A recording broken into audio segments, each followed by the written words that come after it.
All right. Ready to dive in to this paper on partial regularity and higher integrability for A-Quasiconvex variational problems. You really want to get into the math here. Yeah. And that's exactly what we're going to do. So Yay. we're going page by page. Oh, Buckle up. Sounds good to me. This paper, it tackles some pretty fundamental questions about, the solutions to these variational problems. And the authors use some really interesting techniques to get their results. So to start off, the paper looks at these functionals that are A-Quasiconvex. I remember from grad school, like constant convexity is a weaker condition than convexity. Right. But it's still strong enough to get some nice results. Yeah. What's this A all about, though? So the A represents a differential operator. It basically introduces a constraint on the functions that we're looking at. Okay. They need to satisfy a certain differential equation that involves this operator A. So it's like adding a layer of complexity to the problem. We're not just looking at any old functions. We're looking at functions that have to play nice with this operator A. Exactly. And the paper is particularly interested in the regularity of the minimizers of these A-Quasiconvex functionals. So, do they have any jumps or discontinuities? Are their derivatives well-behaved? These are the kinds of questions that they're trying to answer. And they're focusing on two specific types of problems. Right. One with A-free maps and the other with B gradients. Right. The A-free case is a bit more straightforward. We're looking at functions that satisfy a certain differential equation, and the operator A is used to express that equation concisely. Okay. The B gradient case is a bit trickier because we're dealing with gradients of functions, which adds another layer of complexity. Okay. And the operator B, in this case, governs the behavior of the gradients. Okay. The paper claims that for both of these settings, the minimizers have some nice properties. They're at least partially continuous, meaning they don't have wild jumps everywhere. And they have this property called higher integrability, which essentially means that they behave well under certain mathematical operations. Interesting. So how do they go about proving these claims? They use a whole arsenal of mathematical tools. Okay. Hodge decompositions, Cacciopoli inequalities, blow-up techniques, and more. It's a pretty impressive display of mathematical firepower. Well, let's break it down step by step. Okay. Let's start with an introduction, right? Right. They set the stage by discussing the importance of variational problems with differential constraints. These problems pop up all over the place, in math, in physics, in engineering, you name it. So it's not just some esoteric mathematical pursuit. Right. It has real-world relevance. Absolutely. And they point out that while there's been a lot of work on these problems, particularly for convex functionals, the case of A-Quasiconvex functionals with general differential operators is still not fully understood. That's where their research comes in. They're pushing the boundaries of what we know about these types of problems. Exactly. They then state their main result, which is quite impressive. They show that under certain assumptions on the integrand of the functional and the differential operators involved, the minimizers are partially regular and have higher integrability. What are those assumptions exactly? So they need the differential operators, A and B, to satisfy a constant rank condition and a spanning cone condition. Okay. These conditions essentially ensure that the operators have a certain structure that makes the analysis possible. Gotcha. They also impose certain growth and smoothness conditions on the integrand of the functional. Okay.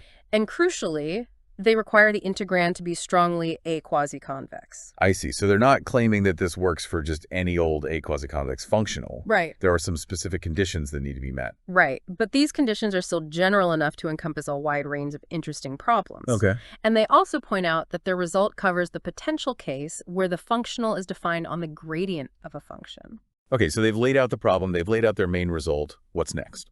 Section 2 is all about the preliminaries. Okay. They introduce the key definitions and tools that they'll be using throughout the paper. So it's like setting up their toolbox before they start building anything? Exactly. First, they dive into differential operators, and they define the characteristic polynomial of a differential operator, which is a polynomial whose coefficients depend on the operator's coefficients, and it helps in analyzing the operator's properties. Okay. They then state a theorem, Theorem 2.1, guaranteeing the existence of a special operator C. Which is related to the original operator B through a specific formula involving their characteristic polynomials. And this operator C will play a crucial role in their analysis. They also discuss the constant rank condition, CR, which is assumed to hold for the operators A, B, and C. Okay. They even provide a specific example of operator B that doesn't satisfy the CR condition, which leads to a minimizer that doesn't have the desired partial regularity. Interesting. This really highlights the importance of that CR condition. Right. It shows that their assumptions aren't just arbitrary, like they're really necessary for the results to hold. Exactly. Then they move on to function spaces, which are the mathematical settings where our functions and solutions live. Okay. They introduce spaces like LP-A0A and XBP0A, which are specifically designed to handle functions that satisfy the differential constraints imposed by operators A and B. So these spaces are like tailored suits for our functions? Yeah. They fit them perfectly and allow us to analyze their behavior precisely in a very precise way. Precisely. They then state and prove some important results about these spaces, including a full-space Hodge decomposition theorem and some crucial estimates involving multipliers. These results provide the necessary tools to dissect and understand the solutions to the variational problems. It sounds like they're building up a powerful mathematical framework to tackle these problems. They are. The final part of Section 2 focuses on some auxiliary results, lemmas, and inequalities that will be used in their proofs. They discuss the properties of the V function, which plays a key role in understanding the behavior of the integrand in the functionals. They also introduce the concept of a shifted integrand and establish various estimates involving it. So they're really laying the groundwork carefully, setting up all the pieces they'll need to assemble their proofs later on. Exactly. It's like a master chef meticulously prepping all the ingredients before they start cooking. All right, so they've prepped their ingredients. Yes. Now it's time to start cooking, right? Right. What's in Section 3? Section 3 dives into the concepts of coercivity and lower semi-continuity, which are essential for understanding the behavior of the functionals that we're minimizing. Coercivity ensures that the functional grows sufficiently fast as the input function gets larger, preventing solutions that are too wild or unbounded. So it's like having a safety net that prevents the solutions from flying off to infinity. Exactly. They prove a theorem establishing coercivity for autonomous integrands, which means the integrand doesn't explicitly depend on the spatial variable x. They also discuss a similar coercivity inequality for the potential case. Then they move on to lower semi-continuity. This property guarantees that the functional behaves nicely as we take limits, sequences of functions, ensuring that the functional value at the limit function doesn't suddenly jump up unexpectedly. It's like saying the functional is continuous in a certain sense, even when we're dealing with sequences of functions. They prove a lemma establishing lower semi-continuity for A-Quasiconvex integrands under certain conditions. So they've got coercivity and lower semi-continuity under control. That sets the stage for actually finding those minimizers. And that's what Section 4 is all about. Proving the existence of generalized minimizers. They start by defining their notion of generalized minimizers, which extends the standard definition to handle the specific function spaces they're working with. So it's like generalizing the concept of best solution to encompass a wider class of functions that might not be as smooth as we'd like. Exactly. They then proceed to prove the existence of generalized minimizers for both the A-free setting and the B-gradient setting under certain assumptions. So they've shown that under reasonable conditions, these best solutions actually exist. They do. That's reassuring. It is. They also establish some important properties of these minimizers. For instance, in the A-free setting, they show that any minimizer can be decomposed into a smooth part and a part that comes from solving a related differential equation. This decomposition will be useful later on when they analyze the regularity of the minimizers. And in the B-gradient setting, they show that we can assume, without loss of generality, that the domain is smooth and that the initial data belongs to a specific function space called a Sobolev space. These simplifications allow them to focus on the core aspects of the problem without getting bogged down by technicalities related to the domain's geometry. So they've set up the problem carefully, they've established the existence of solutions, and even revealed some of their key properties. Now it's time to get into the meat of the matter. Regularity. Exactly. Section 5 focuses on deriving local linear estimates, which are crucial for understanding the finer details of the minimizer's behavior. They start by proving a local Korn-type inequality, which is a powerful tool for estimating the derivatives of functions that satisfy certain differential constraints. So it's a way to control how wiggly or rapidly changing the solutions can be in specific regions. Precisely. They prove this inequality for functions satisfying the differential constraints imposed by operators B and C. Okay. They also derive a special case of this inequality that will be particularly useful when analyzing the regularity of minimizers. Gotcha. Then they shift their focus to estimates for linear systems, which are systems of differential equations involving linear operators. Right. They investigate how smooth the solutions to these linear systems are, using techniques from harmonic analysis. Okay. They prove a theorem establishing the smoothness of solutions to a specific linear system involving operators B and C, and they derive a crucial estimate for their derivatives. So all of this work on local estimates and linear systems is setting the stage for proving higher integrability and partial regularity. Absolutely. It's like they're gathering all the necessary ammunition before they launch their attack on the main problem. Okay, let's move on to section 6 then. This is where they tackle higher integrability, right? Yes. Higher integrability means that the minimizers belong to certain nicer function spaces with better properties. It implies that the solutions are more well-behaved and allows us to apply more powerful mathematical tools to analyze them. So it's like saying the solutions are smoother than we initially thought. Precisely. And to prove higher integrability, they first derive a set of Cacciopoli-type inequalities. Okay. These inequalities are like energy estimates that relate the derivatives of the minimizer to the values of the integrand and the minimizer itself. So they're essentially tools for controlling how rapidly the solutions can change. Exactly. They prove two versions of these inequalities. One for general minimizers, and a refined version for minimizers that satisfy an additional constraint involving operator C. Then, using these Cacciopoli-type inequalities, they finally prove the higher integrability of minimizers. They achieve this by deriving a weak reverse holder inequality, which is a technical condition that, when combined with a powerful tool called Gering's lemma, implies higher integrability. Yeah, it's a beautiful result that shows the minimizers have more regularity than we might have expected. So we've established higher integrability. Yes. What's next? Now comes the grand finale, partial regularity. This is where they show that the solutions are actually smooth, at least in some sense. Exactly.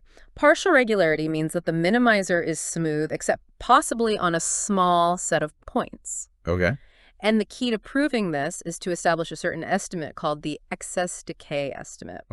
This estimate basically says that if we zoom in on a small ball around a point and the minimizer is close to being a linear function in that ball, then it's even closer to being linear in a smaller ball contained within the first ball. So it's like saying that the minimizer becomes smoother and smoother as we zoom in on smaller and smaller scales. Precisely.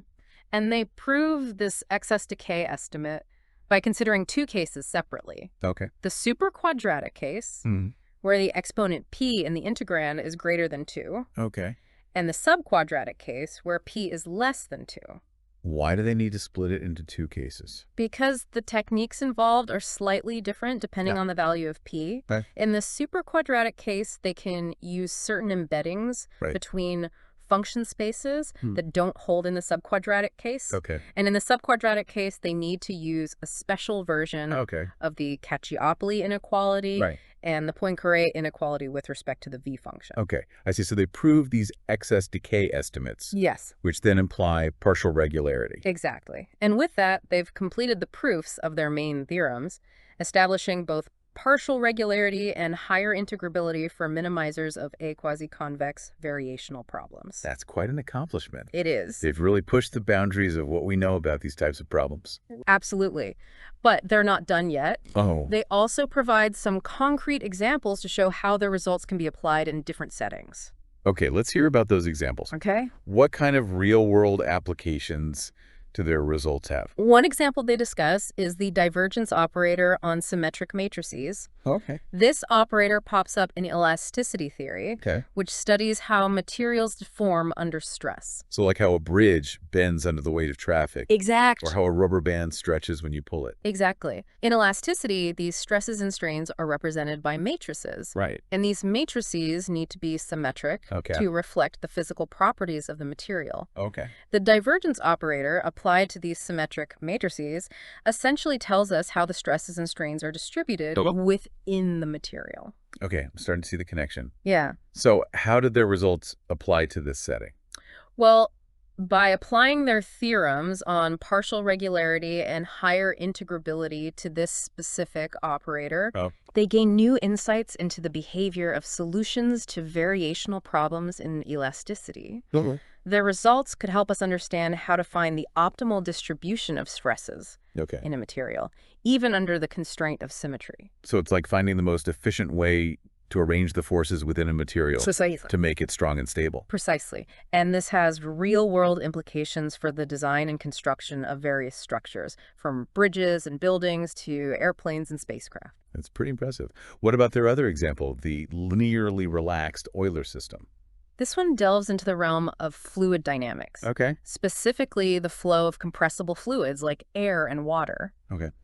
The Euler system is a set of partial differential equations that describe the motion of these fluids, taking into account factors like density, velocity, and pressure. However, the full Euler system is quite complex and challenging to solve directly. So they use this linearly relaxed version to make things more manageable. Exactly. The linearly relaxed Euler system simplifies the equations while still capturing the essential features of fluid flow. And just as with the elasticity example, A-Quasiconvexity plays a crucial role here. So they can apply their results to this simplified system and gain insights into the behavior of fluid flows. Precisely.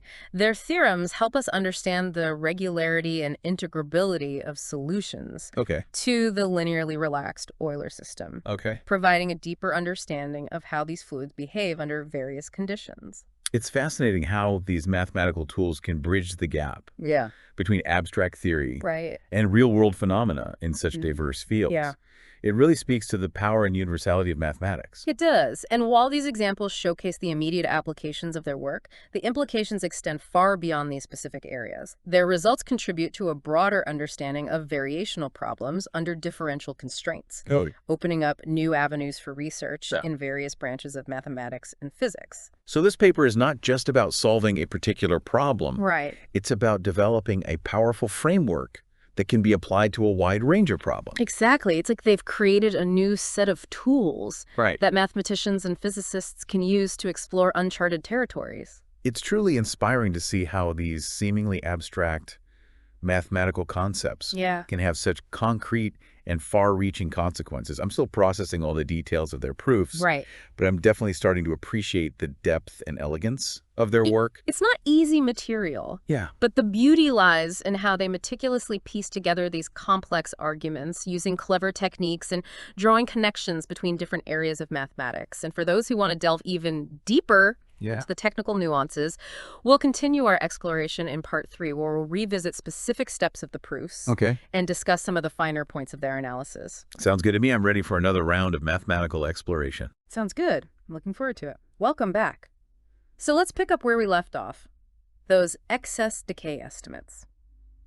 The heart of proving partial regularity. Right. We were about to get into the nitty-gritty of how they tackled these estimates for both the superquadratic and subquadratic cases. Where do we start? Well, they approach each case separately, but both proofs share a common strategy. Proof by contradiction. They start by assuming the desired estimate doesn't hold, and then derive a series of consequences that eventually lead to a contradiction, forcing us to conclude the estimate must be true. So it's like saying, if this estimate were false, then all these crazy things would happen. But those things can't actually happen, so the estimate must be true. Exactly. It's a classic mathematical technique. Now, for the superquadratic case, proposition 7.1, they begin by defining the excess functional, which measures how far the minimizer's gradient deviates from its average value in a given region. This excess functional is key because we want to show it shrinks as we zoom in, indicating increasing smoothness. So the smaller this excess, the more linear or smooth the minimizer becomes on smaller scales. Precisely. They then assume this excess decay estimate doesn't hold, meaning we can find a sequence of balls where the excess doesn't shrink as expected. To analyze this, they introduce a sequence of blow-up functions, essentially scaled and shifted versions of the minimizer on those balls. It's like taking a microscope and looking at the minimizer's behavior at increasingly higher magnifications. Exactly. They then show that the sequence of blow-up functions converges to a limit function v. Okay. Crucially, they prove that this v satisfies a certain system of differential equations, demonstrating its harmonicity. Harmonicity? Yeah. That sounds musical. While it does have nice properties, it essentially means that v is very smooth and well-behaved. And using this harmonicity, along with some clever estimates and inequalities, they're able to derive a contradiction, showing that their initial assumption about the excess decay estimate failing must have been wrong. Okay, so for the superquadratic case, they use blow-up functions, right? This harmonicity property, yes, and some strategic estimates, yes, to arrive at their contradiction. Exactly. How about the subquadratic case? It follows a similar structure, but the specific tools and estimates differ. Again, they start with the contradiction assumption. Sure. Assuming a sequence of balls where the excess doesn't decay as expected. Okay. And they construct blow-up functions. Yeah. But this time, they use a different function space that's appropriate for the subquadratic setting. So they're tailoring their tools to the specific challenges posed by that lower exponent p in the integrand. Exactly. They again establish the convergence of the blow-up functions to a limit function v. Okay. And prove its harmonicity. But here's where things get interesting. To reach their contradiction, they use a specific version of the Cacciopoli inequality that's adapted for the subquadratic case. Right. I remember they derived that back in section 6. It was a bit more involved than the standard Cacciopoli inequality. Yes, and it's crucial here. They combine this adapted inequality with the Poincaré inequality with respect to the v function, another tool tailored for the subquadratic setting. So they're really weaving together these specialized tools to navigate the complexities of this case. And through a careful chain of estimates, they eventually show that the excess functional on these blow-up functions must be smaller than initially assumed, reaching their contradiction and proving the excess decay estimate in the subquadratic case. It's amazing how they're able to adapt their strategy and tools to handle these different cases with such precision. So with the excess decay estimates proven, that wraps up the proofs of their main theorems, right? Precisely. They've successfully demonstrated partial regularity and higher integrability for minimizers of A-Quasiconvex variational problems, both in the superquadratic and subquadratic cases. Right. But the paper doesn't stop there. They go on to illustrate the power of these results by applying them to specific examples. Oh, right. We briefly touched on those examples earlier. Can we dive into them a bit more now? Absolutely. The first example they explore is the divergence operator on symmetric matrices. Right. This operator appears frequently in the study of elasticity, which deals with the behavior of materials under stress and strain. So like how a bridge bends under the weight of traffic, or how a Weber band stretches when you pull it? Exactly. In elasticity, these stresses and strains are represented by matrices. Okay. And these matrices need to be symmetric to reflect the physical properties of the material. Okay. The divergence operator, applied to these symmetric matrices, essentially tells us how the stresses and strains are distributed within the material. Okay, I'm starting to see the connection.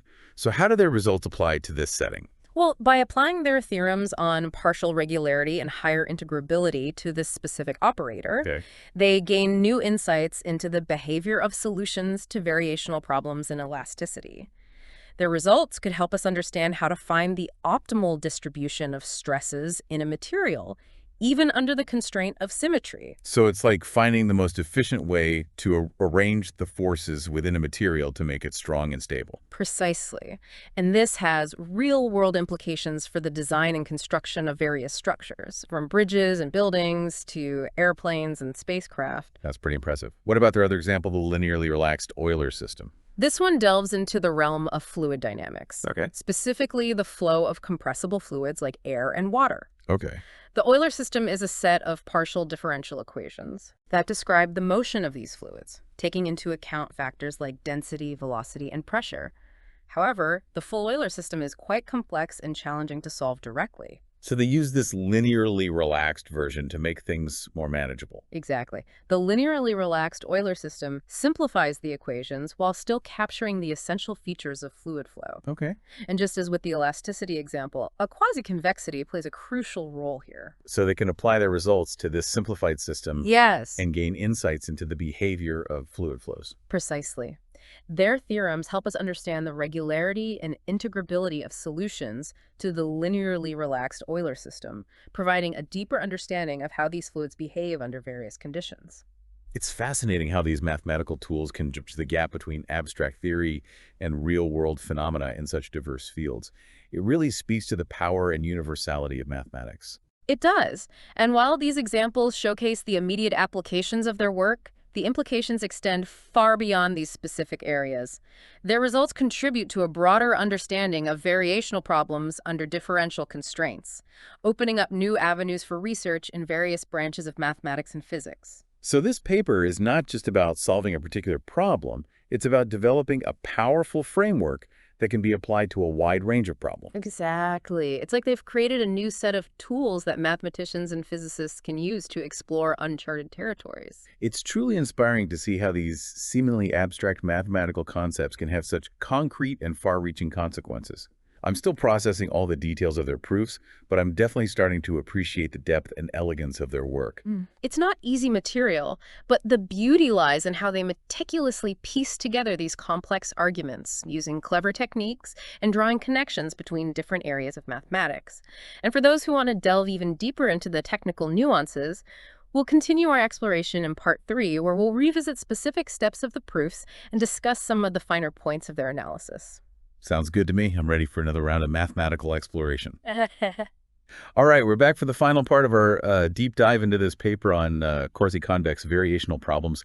We've covered the main ideas, but I'm eager to unpack some of the more technical details of their proofs. Excellent. I think revisiting those specifics will really highlight the ingenuity of their approach. Yeah. Where would you like to start?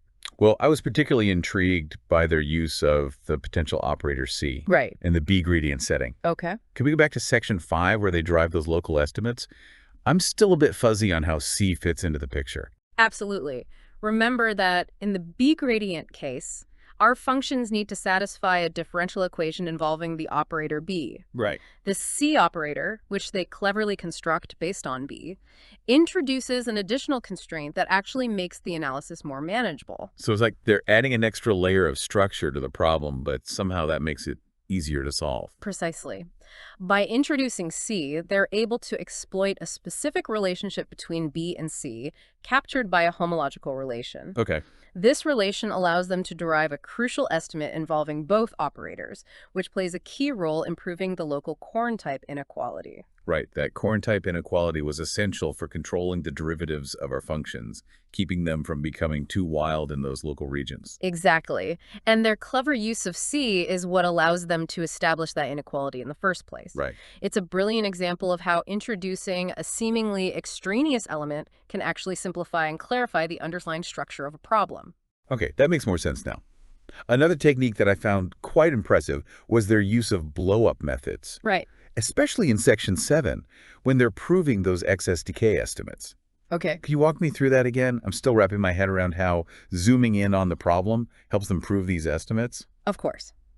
The blow-up method is a powerful technique in the calculus of variations, allowing us to analyze the fine-grained behavior of solutions. Remember, we want to show that the excess functional, which measures the deviation from linearity, shrinks as we look at smaller and smaller scales. Right. The idea is that the minimizers become smoother as we zoom in. Exactly. So let's say we have a sequence of balls with decreasing radii, centered around a point where we want to prove smoothness. Right. The blow-up method involves rescaling the minimizer on each ball to a fixed size, and creating a sequence of blown-up functions. So it's like taking a photograph of the minimizer on each ball and then enlarging each photo to the same size. That's a great analogy. And what they cleverly show is that this sequence of blown-up functions converges to a limit function. Which turns out to have some very nice properties. Right. In particular, they prove that this limit function is harmonic, meaning it satisfies a certain differential equation that guarantees its smoothness. So by analyzing this smooth limit function, they can infer properties about the original minimizer on those shrinking balls. Precisely. And using the harmonicity of the limit function, along with some clever estimates and inequalities, they're able to show that the excess functional must decay as the balls get smaller, eventually leading to a contradiction with their initial assumption. It's like a mathematical detective story. They start with the suspect, the excess functional. Right. They gather evidence to blow up functions and their limit. Yeah. And then use logic and deduction, Right. the harmonicity property and the estimates, Right. to expose the culprit and solve the case, proving the excess decay estimate. That's a fantastic way to put it, and it highlights the creativity and rigor involved in mathematical reasoning. It's not just about crunching numbers or memorizing formulas. Sure. It's about using ingenuity, logic, and a deep understanding of the underlying concepts to uncover hidden truths. I'm really starting to appreciate that. It's like a whole new way of thinking, a way of seeing the world through a different lens. Exactly. And the beauty of mathematics lies not only in its elegance and precision, but also in its ability to connect seemingly disparate ideas and reveal unexpected patterns in the world around us. Well, I think we've covered a lot of ground in this deep dive. We've explored the motivation, the main results, the key techniques, the specific examples, Right. and even delved into the finer details of the proofs. Right.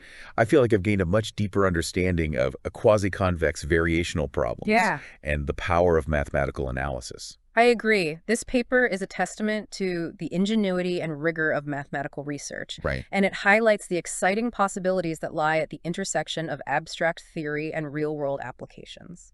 And for our listeners who are eager to explore further, we'll be sure to include links to the full paper and other relevant resources in the show notes. Excellent. And remember, the world of mathematics is vast and full of wonders waiting to be discovered.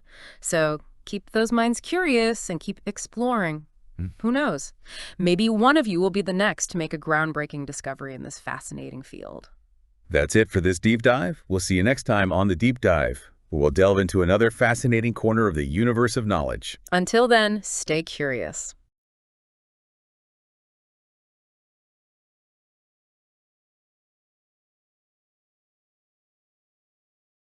Okay, so today we're tackling a paper with a title that's, well, a mouthful. Partial regularity and higher integrability for A-Quasiconvex variational problems. Yeah, it's definitely a dense one, but I think it's going to be a really interesting deep dive.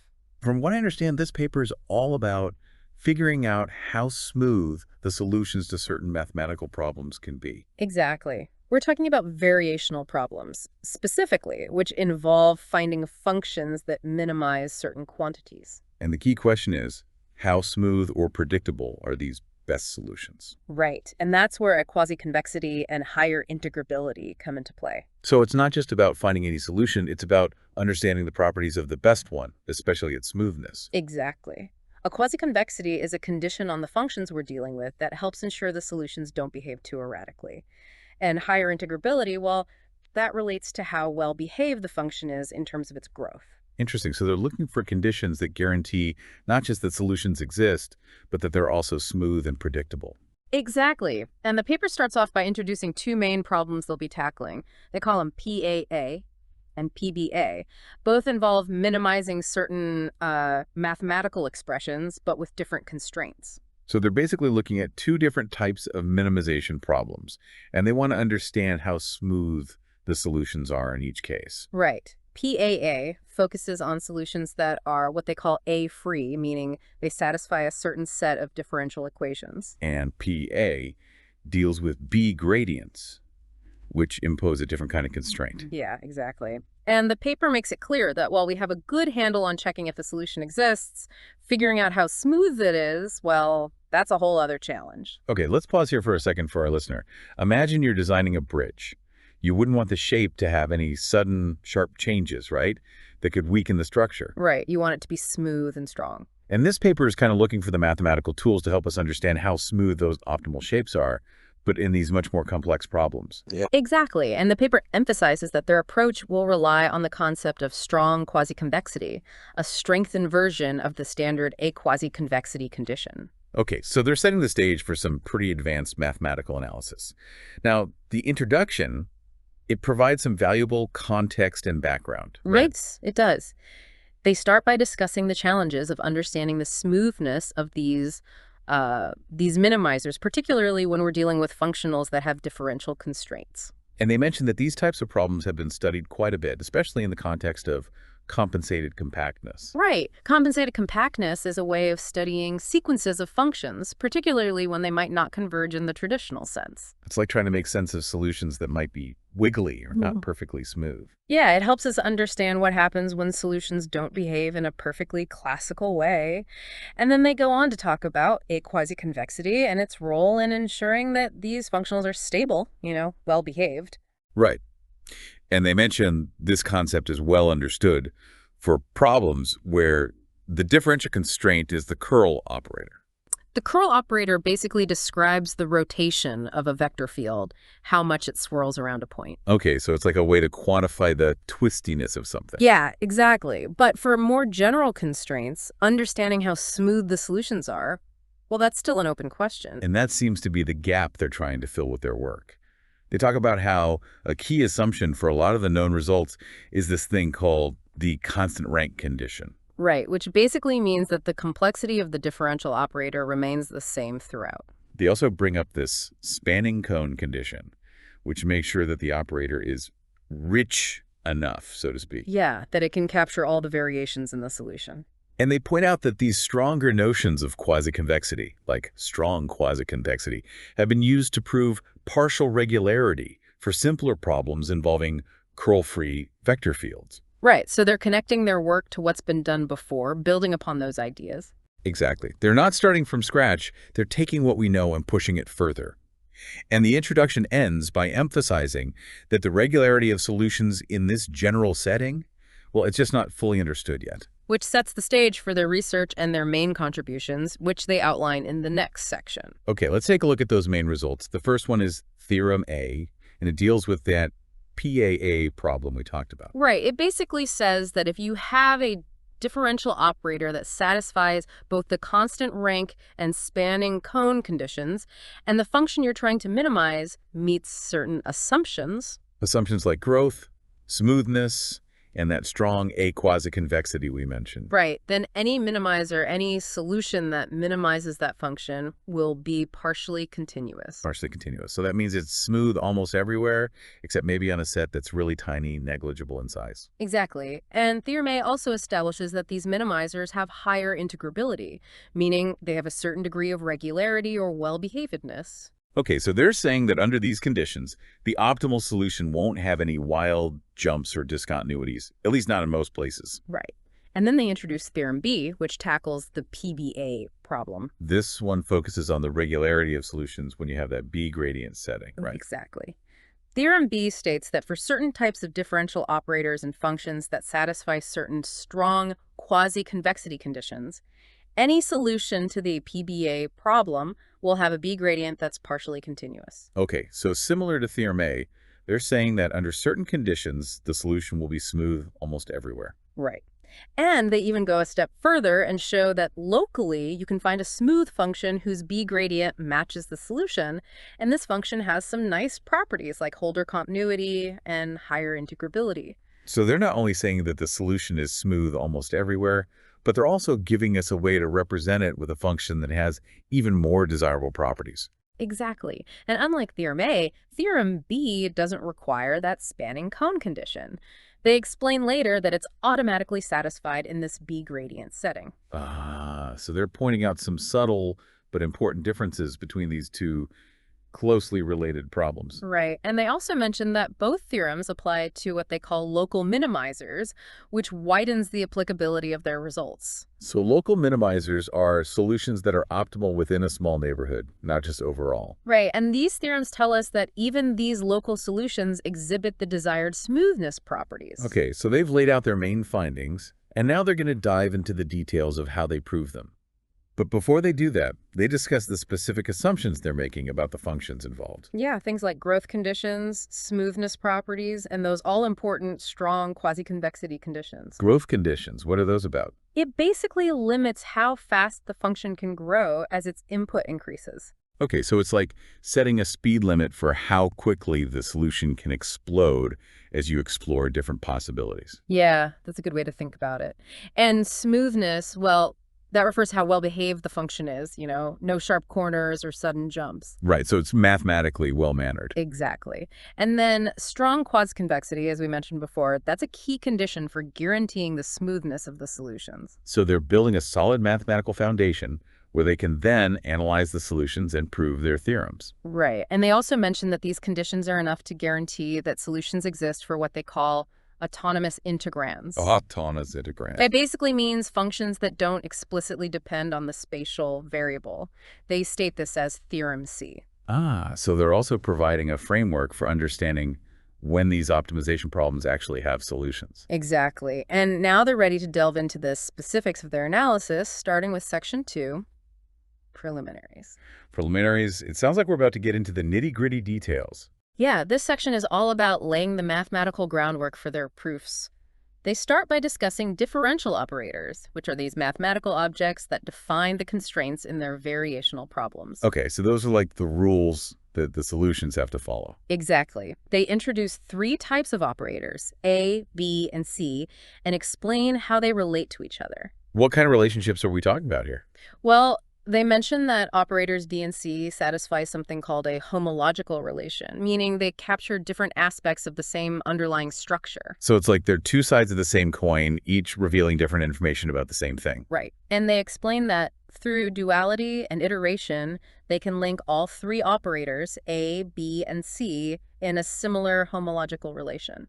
So they're creating this web of connections between these operators, which will probably come in handy later on. Exactly. Then they move on to function spaces, which are basically sets of functions with specific properties. So they're choosing the right mathematical playground to work in. Exactly. They introduce these spaces like LP0A and XBP or 0A, which are defined as the closures of certain sets of functions under a specific norm. Okay, so they're setting up the right environment for their analysis. Right, and they delve into specific properties and inequalities related to these function spaces, kind of setting the stage for their later proofs. Got it. And then they introduce a bunch of auxiliary results like mathematical tools and lemmas that they'll be using throughout the paper. Like the V function, which helps them deal with the P growth condition, and a shifted integrand, denoted as flabu. So it's like they're gathering their tools before they get to work. Exactly.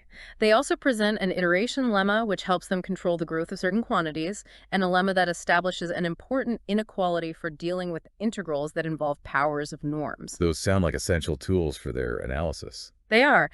They're crucial for deriving bounds and estimates.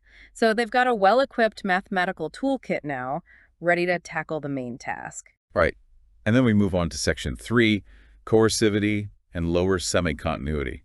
What are those all about?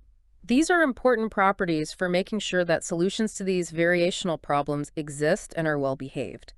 Coercivity means that the function we're trying to minimize grows fast enough as the input moves away from a certain point. So it prevents the solution from running off to infinity, so to speak. Exactly.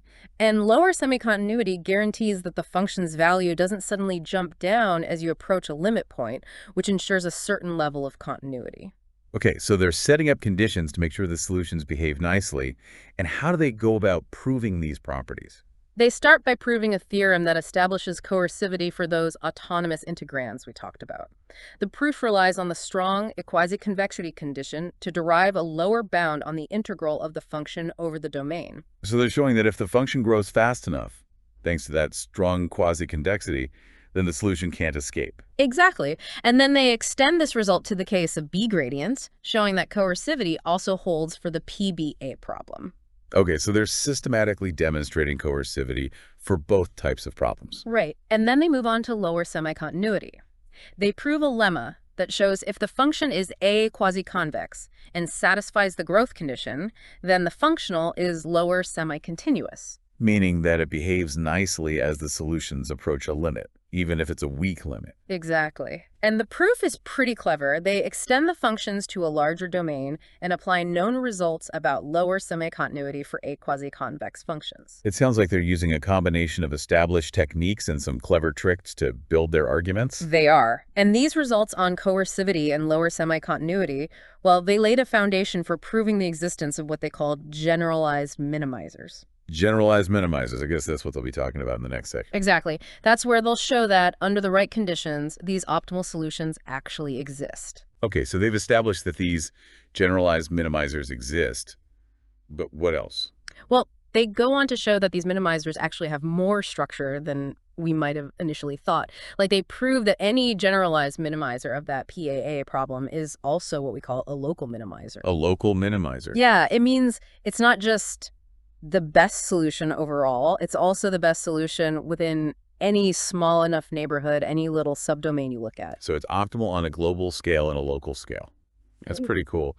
What about the minimizers for the PA problem? Do they have any special properties? They do. They show that any generalized minimizer for PA can actually be represented by a function that's what they call C-free. C-free, what's that mean? It means it satisfies a certain constraint related to that operator C we talked about earlier. This result helps them really focus their analysis on a specific class of minimizers. So it streamlines things a bit. Yeah, exactly.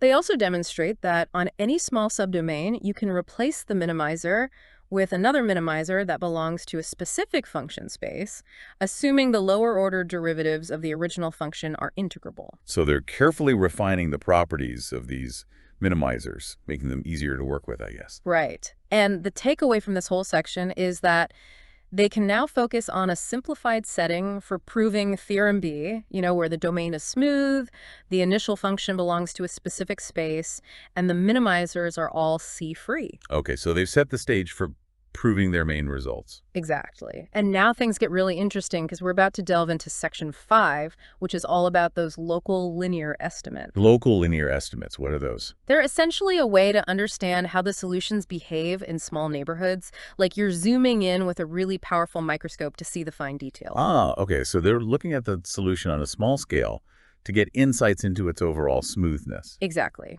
And they start by proving a local Korn-type inequality. Korn-type inequality. Now, that sounds familiar. Didn't we learn about that in, like, elasticity theory or something? Yeah, you're right. Korn's inequality is a classic result in elasticity theory, and it basically relates the integral of the gradient of a function to the integral of its symmetric part. It's a way to control the whole gradient using just its symmetric part, which is often easier to deal with. So they're borrowing a tool from another area of math to help them analyze these solutions, and they're adapting it to their specific setting, right? Right. They're generalizing it to work with the more general differential operators they're considering. Okay, and what does their local Korn-type inequality actually say? It says that if a function, let's call it v, satisfies certain conditions involving those operators b and c, then it belongs to a specific function space, and its higher order derivatives can be controlled by the LK norms of b's cv and the lower order derivatives of v. So they're basically saying that they can control how much the solution wiggles and changes using information about its lower order derivatives and those differential operators. Exactly. And this inequality is super useful because it gives us those local estimates. It applies to small regions within the domain. I see. So they're getting more precise information about the solution's behavior in specific areas. Right. And they even derive a special version of this inequality for the case where CV equals 0. Which makes things even simpler, I bet. It does. And then they move on to talking about estimates for linear systems. Okay, so from inequalities to systems of equations, what kind of systems are they looking at? They're looking at the regularity of a specific linear system that involves those operators A, B, and C. And this system is really closely tied to the Euler-Lagrange equations associated with the variational problem. Ah, the Euler-Lagrange equations. Yeah. Those are the equations that help you find the minimizers, right? Exactly. So they're analyzing a system that's essential for finding the solutions they're interested in. Okay, and what do they prove about this system? They prove that if a function, let's call this one h, satisfies this linear system, and the operator A is symmetric and positive definite. Symmetric and positive definite, meaning? It basically means that the operator is well-behaved in a certain way. Okay, got it. So if h satisfies this system, and A has these nice properties, then h is smooth, and its higher order derivatives can be controlled by the L2 norm of its lower order derivatives on a larger ball. So they're showing that if a function solves this specific system, it must have very nice smoothness properties. Exactly. And the proof involves using the ellipticity of the operator PP, where P is a combination of those operators B and C. Ellipticity. That's another one of those fancy math terms. What does that mean? It's a property of certain differential operators that guarantees the existence and smoothness of solutions to certain types of equations. Okay, so it's like a good sign that things are going to be well behaved. Yeah, exactly. And they also use the Korn type inequality they proved earlier to control the derivatives of H. So they're really weaving together these different results and properties to build their argument. They are. And that's what makes this kind of math so cool, connecting all these different concepts and building a coherent framework. So this whole Section 5 is essentially laying the groundwork for those main theorems about partial regularity by establishing these local linear estimates. Yeah, exactly. And now we move on to Section 6, which is all about higher integrability. Higher integrability, we've talked about that a bit, but what is it again? It basically means that the function's LP norm is finite for some p that's bigger than the original growth exponent. And it's really important for proving partial continuity. So it's like saying the function doesn't grow too wildly or fluctuate too much. Right. And they start off this section by proving two Cacciopoli-type inequalities. Cacciopoli. Now that's a name I haven't heard in a while. Yeah. But these inequalities are really crucial for establishing higher integrability. They relate the integral of the function's derivatives over a smaller ball to the integral of the function itself and its lower order derivatives over a larger ball. So they're using information about the function on a larger scale to control its behavior on a smaller scale. Exactly. And the first Cacciopoli type inequality applies to general minimizers of the PB problem and involves that V function we talked about before. The proof uses the strong quasi-convexity of the integrand, the fact that the solution is a minimizer, and various properties of that V function and the shifted integrand, WD. So they're really putting all those tools they've developed to work. They are. And then they prove a second Cacciopoli type inequality, which is even more refined and applies specifically to what they call good minimizers. Good minimizers. Yeah, these are the minimizers that satisfy an extra condition related to the operator C. Ah, okay. And this refined inequality gives them even better control over the derivatives. So they're tailoring their tools to fit specific types of minimizers. That's clever. It is. And to handle the case where the growth exponent, that p value, is less than 2, they introduce a Poincaré inequality with respect to the V function. Poincaré, another famous mathematician. Seems like they're name-dropping all the greats today. Yeah. And this Poincaré inequality, it basically relates the integral of the V function, of the difference between a function and its average value, to the integral of the V function of its highest order derivatives. Okay, so they're prepared for different scenarios depending on the value of p. Exactly. And armed with these Cacciopoli-type inequalities and this Poincaré inequality, they prove their main result on higher integrability. Which is? It says that if the integrand satisfies all those standard assumptions and you have a good minimizer of the PBA problem, then the higher order derivatives of that minimizer, they have higher integrability. Meaning that their LP norm is finite for some p that's bigger than the original growth exponent. Right. And the proof depends on something called a reverse Holder inequality. Now there's another one. Reverse Holder inequality. What's that all about? It basically relates the integral of a function over a smaller ball to the integral of the same function, but raised to a slightly higher power over a larger ball. So it's like flipping things around and increasing the power. Yeah, and these reverse Holder inequalities are powerful because they actually imply higher integrability. So that's why they're so important. Right. They derive different versions of this inequality for when p is greater than 2 and when p is less than 2, using those Cacciopoli type and Poincaré inequalities they established earlier. It's like a carefully constructed puzzle, all the pieces fitting together perfectly. It is. And the big takeaway from Section 6 is that they've successfully proven the higher integrability of these minimizers, which is crucial for proving their main results on partial regularity, which they'll tackle in the next section. Okay, so we're on the edge of our seats waiting for the grand finale. You got it. Next stop, Section 7, partial regularity. Okay, so they've laid out this incredible mathematical framework, and they've proven these powerful theorems about the regularity of solutions. But how do they connect these abstract ideas to concrete examples? Do they show how their results can be applied to real-world problems? They do, and that's what makes this paper even more compelling. They dedicate a significant portion of the latter part of their paper to showcasing the applicability of their findings. They start by exploring a connection to a specific problem involving what are called exact differential forms. Exact differential forms.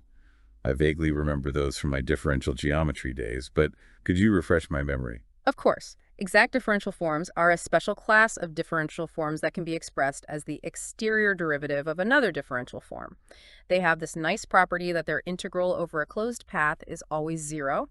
They pop up in various areas of mathematics and physics, especially in electromagnetism and thermodynamics. Okay, that rings a bell. Yeah. So they're demonstrating how their results apply to these special types of mathematical objects. Exactly. In Theorem D, they apply their main findings to the problem of minimizing a functional defined on exact differential forms.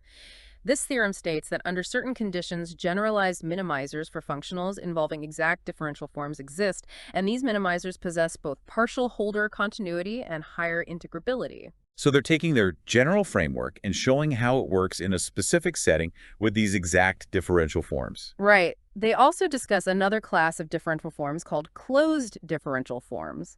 These are forms whose exterior derivative is 0, which implies certain properties about their integrals over closed surfaces. Okay, so there's this whole world of differential forms with different properties, and they're showing how their results fit into this landscape. Precisely. They present Theorem E, which is a direct application of their main Theorem A to the problem of minimizing functionals defined on closed differential forms. So they're systematically showing how their framework can be adapted to different types of differential forms. It's impressive how they've managed to unify these seemingly separate areas of mathematics. It is, and they go even further. They emphasize that both Theorem D and Theorem E can be extended to handle vector-valued differential forms, broadening their applicability even more. It's like they're painting a bigger and bigger picture, showing how their results have wide-ranging implications. Exactly. They then provide a list of specific examples showcasing the diverse range of differential constraints that their findings can handle. These examples include the divergence operator on symmetric matrices, a linearly relaxed Euler system used in fluid dynamics, generalized Self-Inot compatibility operators from inverse problems, and even higher-order divergence operators. Well, that's quite a diverse set of examples. Yeah. It really highlights the power and flexibility of their framework. It does. And it gives us a glimpse into the potential impact of their work in various fields. It's fascinating how these abstract mathematical concepts can potentially have such real-world applications in different areas of science and engineering. It is, and that's what makes mathematical research so exciting. You start with these fundamental ideas, explore their properties, and develop a rigorous framework, and then you discover that this framework has the power to illuminate and solve problems in unexpected domains. It's like unlocking a hidden language of the universe. That's a beautiful way to put it, and this paper truly exemplifies the beauty and power of that language. Well, I think we've covered quite a lot of ground today. We've delved into the depths of partial regularity and higher integrability for A-Quasiconvex variational problems, explored the intricacies of differential operators, function spaces, and Cacchiopoli-type inequalities, and witnessed the culmination of their efforts in the proof of their remarkable results. It's been a fascinating journey through a rich and complex mathematical landscape. I have to admit, even for someone with a mathematical background, this paper was quite challenging.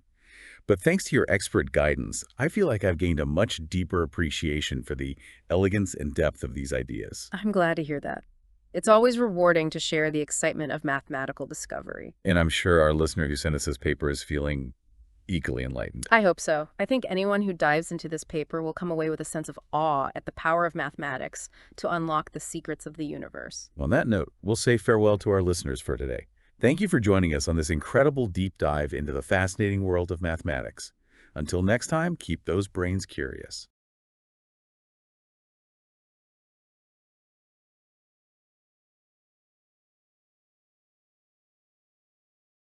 All right, so today we're taking a deep dive into this pretty dense research paper on partial regularity and higher integrability for A-Quasiconvex variational problems. That's right. It's a mouthful for sure. But I think the results here are pretty amazing. Absolutely. So we're talking about these A and B operators that we've been seeing popping up everywhere. Exactly. And this paper tackles two main problems. Okay.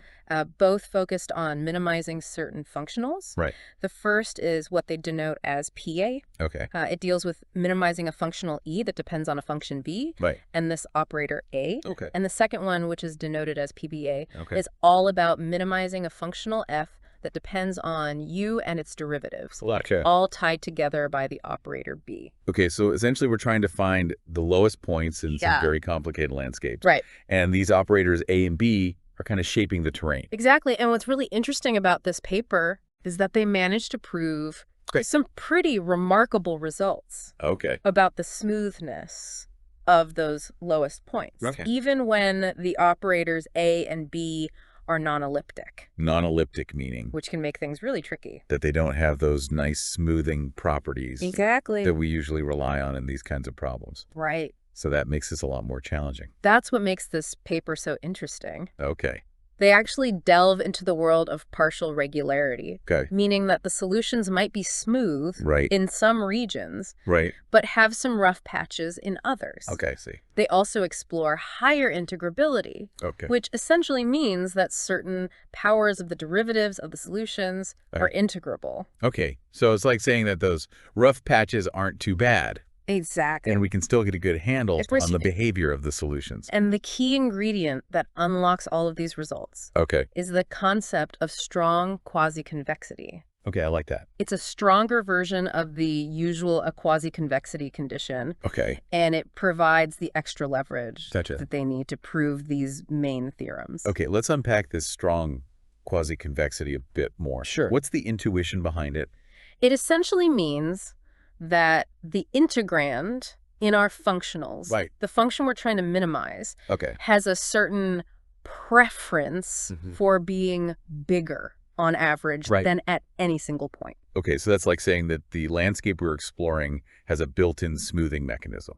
Exactly. And this property helps to control the behavior of the solution and ultimately allows us to prove these smoothness properties even in the presence of those non-elliptic operators. Okay, so they start out by introducing the problem, PA, which aims to minimize the integral of a function f over a domain, subject to the constraint that AV equals 0. Yes. And the function f depends on both the spatial variable x and the function PE. Right. And this setup is quite general and can be used to model a wide range of phenomena. Okay, and A is that constant rank operator. Yes. That is adding that layer of complexity. Yeah, it is. They specifically mention that A is a homogeneous vectorial differential operator with constant coefficients. Yeah.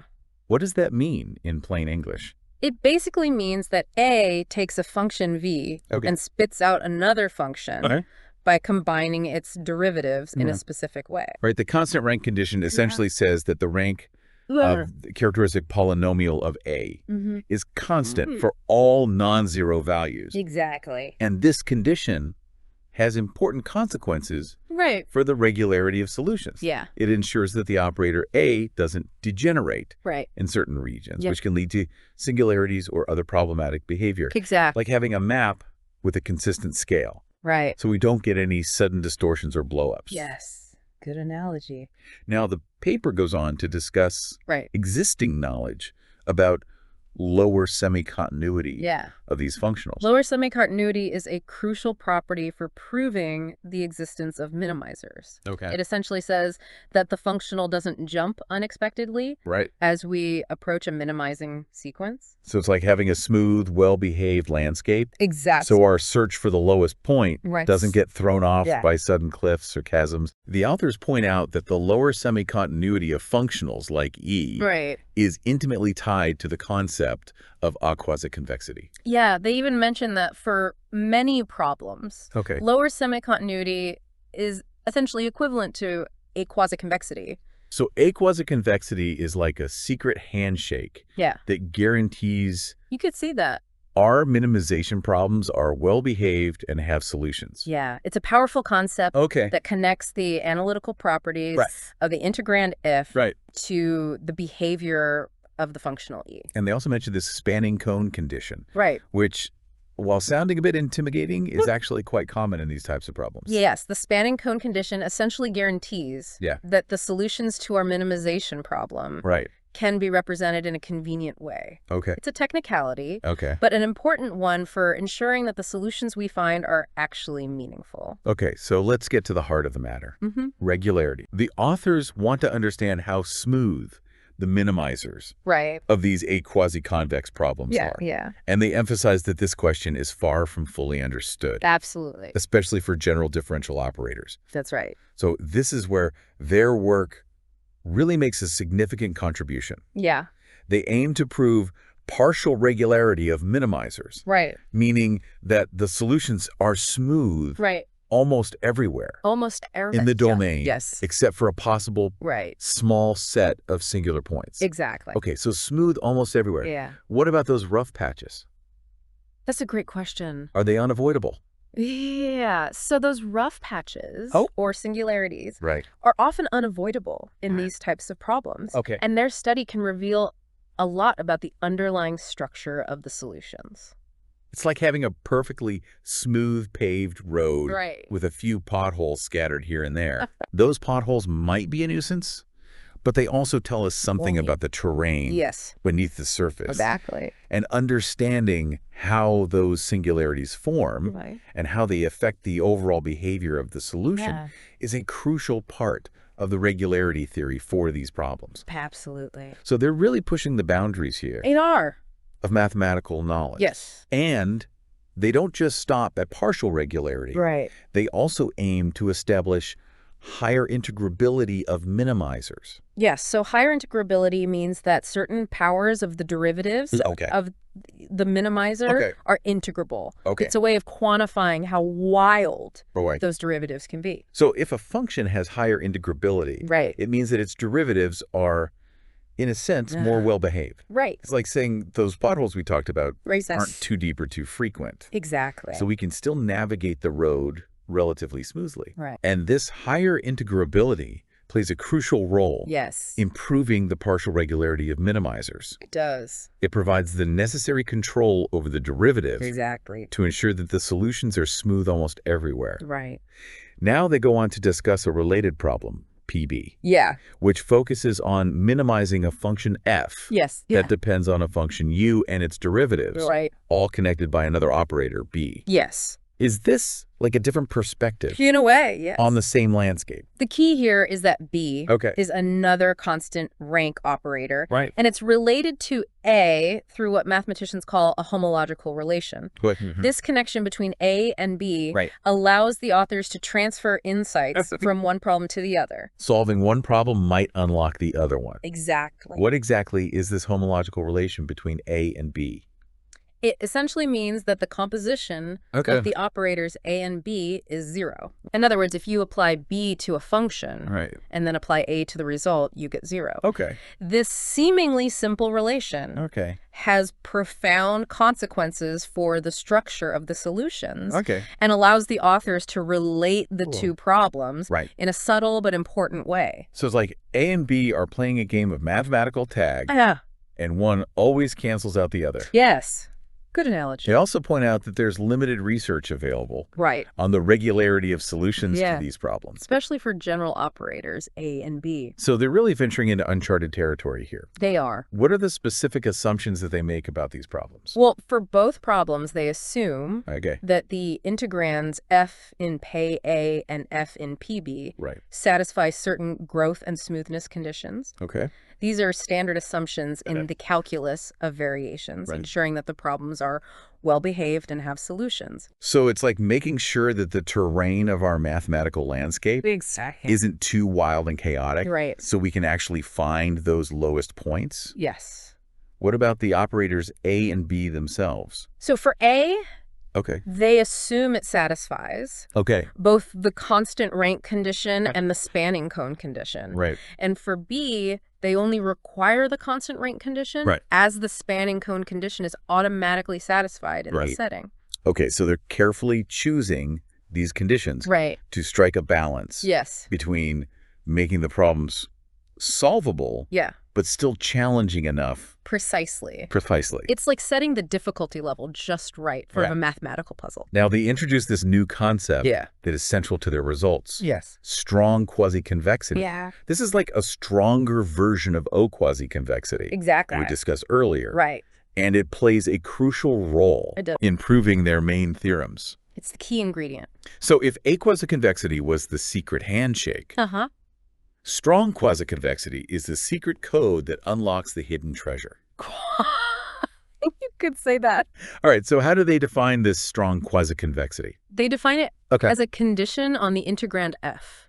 Essentially, it says that the integral of f over a small ball centered at almost any point in the domain is strictly greater than the value of f at that point, plus a positive term that depends on the function v and its deviation from a constant value. Okay, so like saying that f always wants to be bigger on average than at any single point.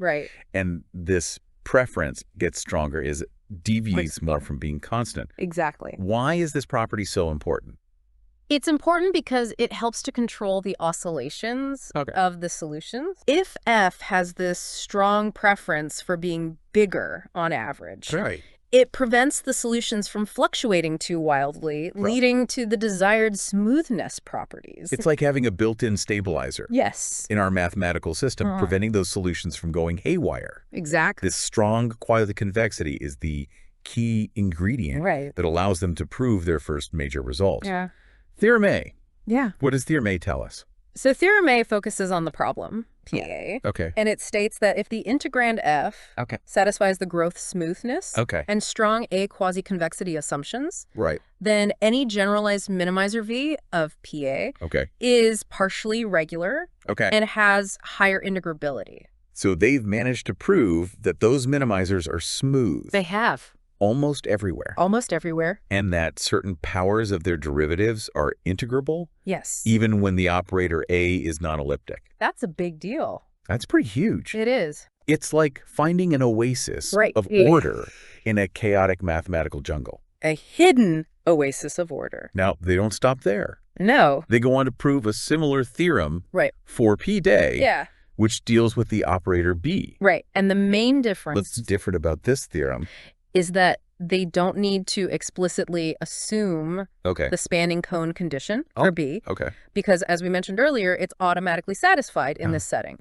The theorem states that if the integrand f satisfies those same growth, smoothness, and strong quasi-convexity assumptions, but now with respect to B gradients, then any generalized minimizer boo of P-Bay is partially regular and has higher integrability. So the core results are similar? Yes. But the technical details are a bit different.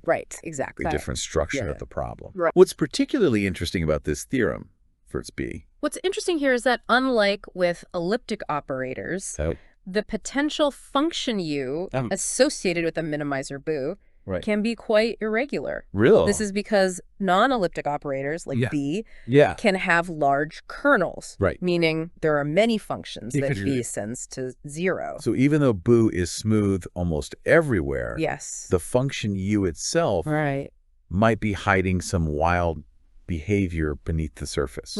Exactly. It's like a magician pulling a rabbit out of a hat.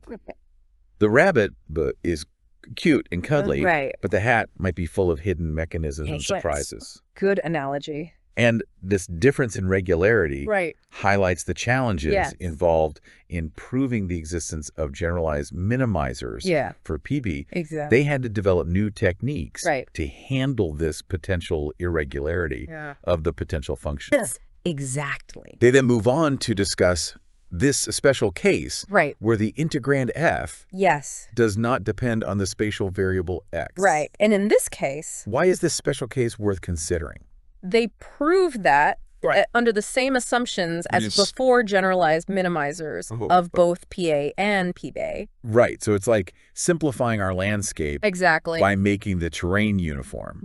And they're showing that strong quasi-convexity is still powerful enough to ensure the existence of minimizers, even in this simpler setting. It's like a stress test for their theory. It really highlights the robustness of strong quasi-convexity as a tool for proving existence.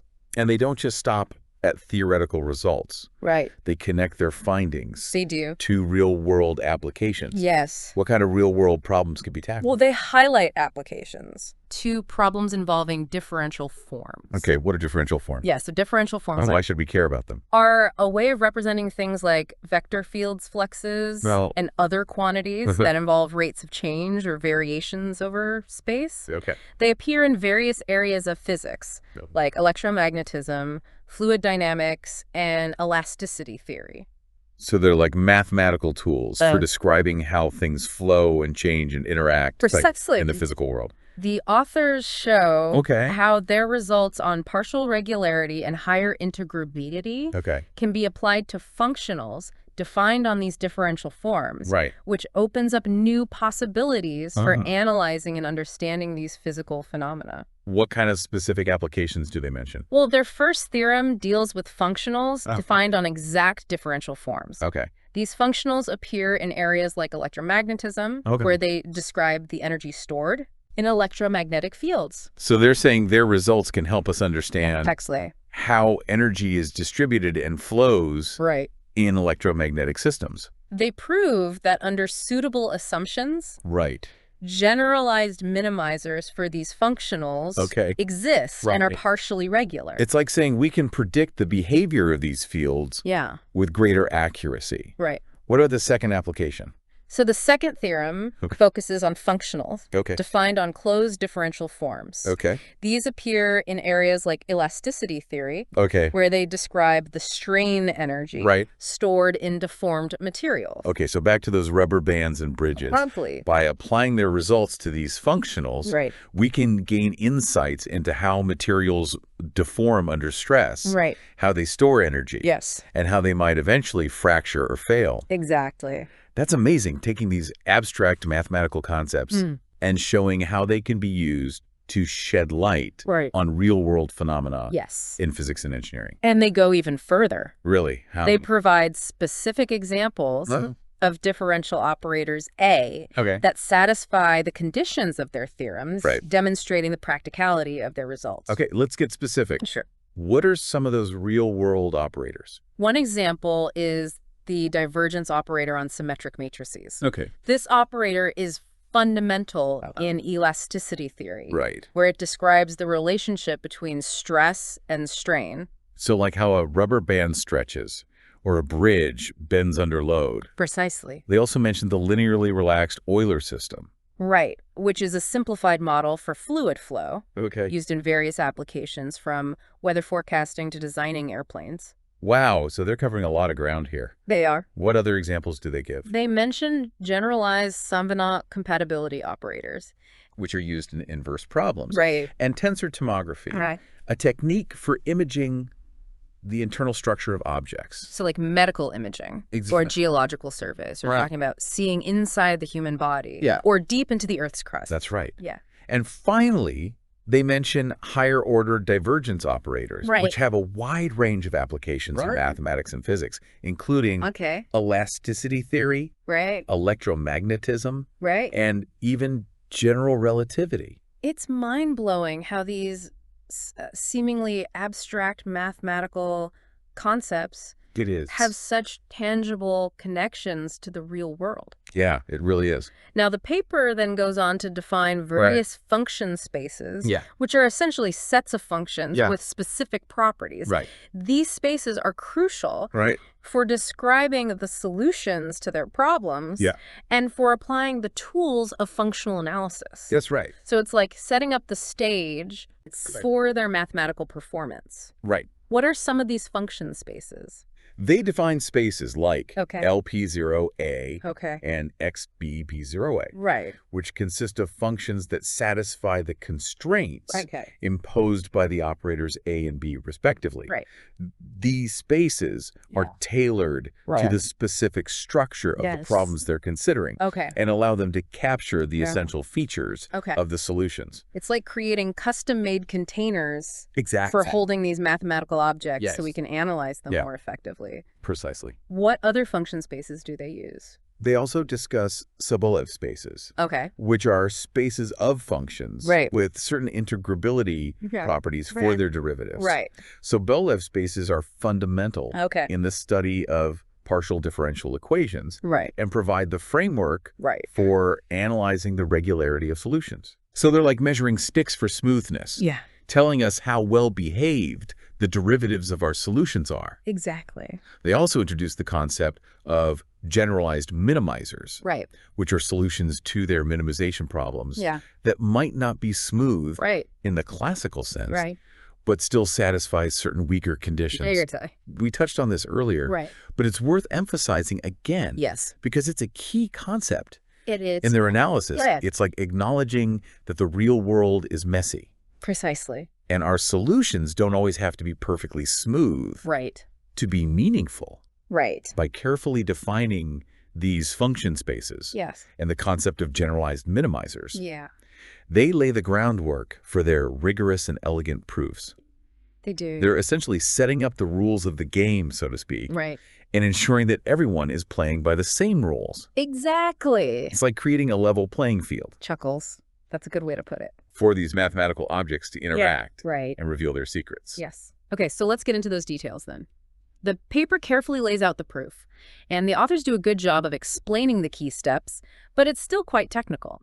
They start by defining the excess functional E as the sum of two terms. Okay, two terms. One is the power of the radius of the ball. We're looking at raised to some exponent I, which we get to choose. Right. Think of that term as setting a baseline for how much wiggling we allow. The smaller the radius, the smaller this term, meaning we're expecting less variation on smaller scales. Got it. So it's like setting a tolerance for how non-constant our solution can be. What's the second term? The second term is an integral over the ball, capturing the average deviation of the pth power of the derivative of our function, u, from its average value on that ball. Remember, p is that exponent from our growth condition, and it plays a crucial role here. Okay, so we're looking at how the derivative of u varies from its average and not just u itself. And we're raising that difference to the power of p. Why is that important? Because it ties back to the strong quasi-convexity condition. Remember, that condition essentially says that the integrand f wants to be bigger on average than at any single point. By focusing on the p power of the derivative's deviation, we're tapping into that behavior. So the excess functional E is cleverly designed to capture the essential features of both the geometry of our problem, the ball, and its radius, and the behavior of our integrand f. It's like a mathematical hybrid blending geometry and analysis. Precisely. Now, the heart of the proof lies in showing that if this excess E is small enough on a given ball, it gets even smaller on smaller balls contained within it. That's the excess decay estimate. So like a ripple in a pond, the initial wiggling smooths out as it spreads outward. But proving this decay isn't straightforward, right? You're right, it's not. The authors start by assuming that the estimate doesn't hold, hoping to find a contradiction. This is where things get a bit tricky. Okay, I'm ready for the mental gymnastics. What's the first step in setting up this contradiction? They assume there's a sequence of balls, each smaller than the last, where the excess E doesn't decay as expected. Then they cleverly rescale each of these balls to a standard size, a ball of radius 1 centered at the origin. So it's like taking a magnifying glass and focusing on each of those rebellious balls, blowing them up to a uniform size so we can compare them directly. It's a way of standardizing our view of the problem. That's a great way to visualize it. And they don't just rescale the balls, they also rescale the function u itself on each of these balls, creating a new sequence of functions that we'll call Vm.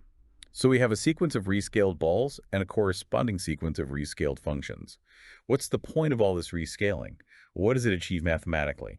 It allows them to analyze the behavior of the minimizer on these shrinking scales in a unified way. By bringing everything to the same scale, they can spot patterns and trends that wouldn't be obvious otherwise. It's like looking for a fractal pattern, those intricate patterns that repeat themselves at different scales. I see. So it's a way of revealing the underlying structure of the problem, the way the solution behaves as we zoom in on smaller and smaller scales. Exactly. Now here's where the magic happens. Using the properties of the minimizer u and the strong quasi-convexity of the integrand f, they show that this sequence of rescaled functions, Vim, actually converges to another function, which we'll call Viv. So out of this jumbled mess of rescaled functions, order emerges. It's like those rescaled functions are trying to tell us something, and this limit function, v, is the message they're conveying. What can they say about this limit function? What's its significance? This is where things get really exciting. They prove that it actually solves a linear elliptic system of partial differential equations. Wait, linear. We started with this crazy nonlinear problem involving strong quasi-convexity and all that, and now we're down to a linear system. That seems almost too good to be true. I know, right?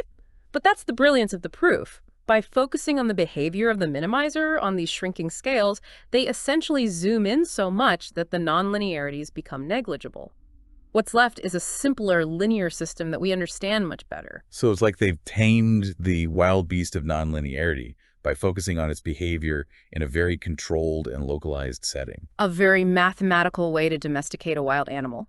And the beauty of this is that linear elliptic systems have tons of nice properties. We have powerful tools to analyze them and get precise estimates for their solutions.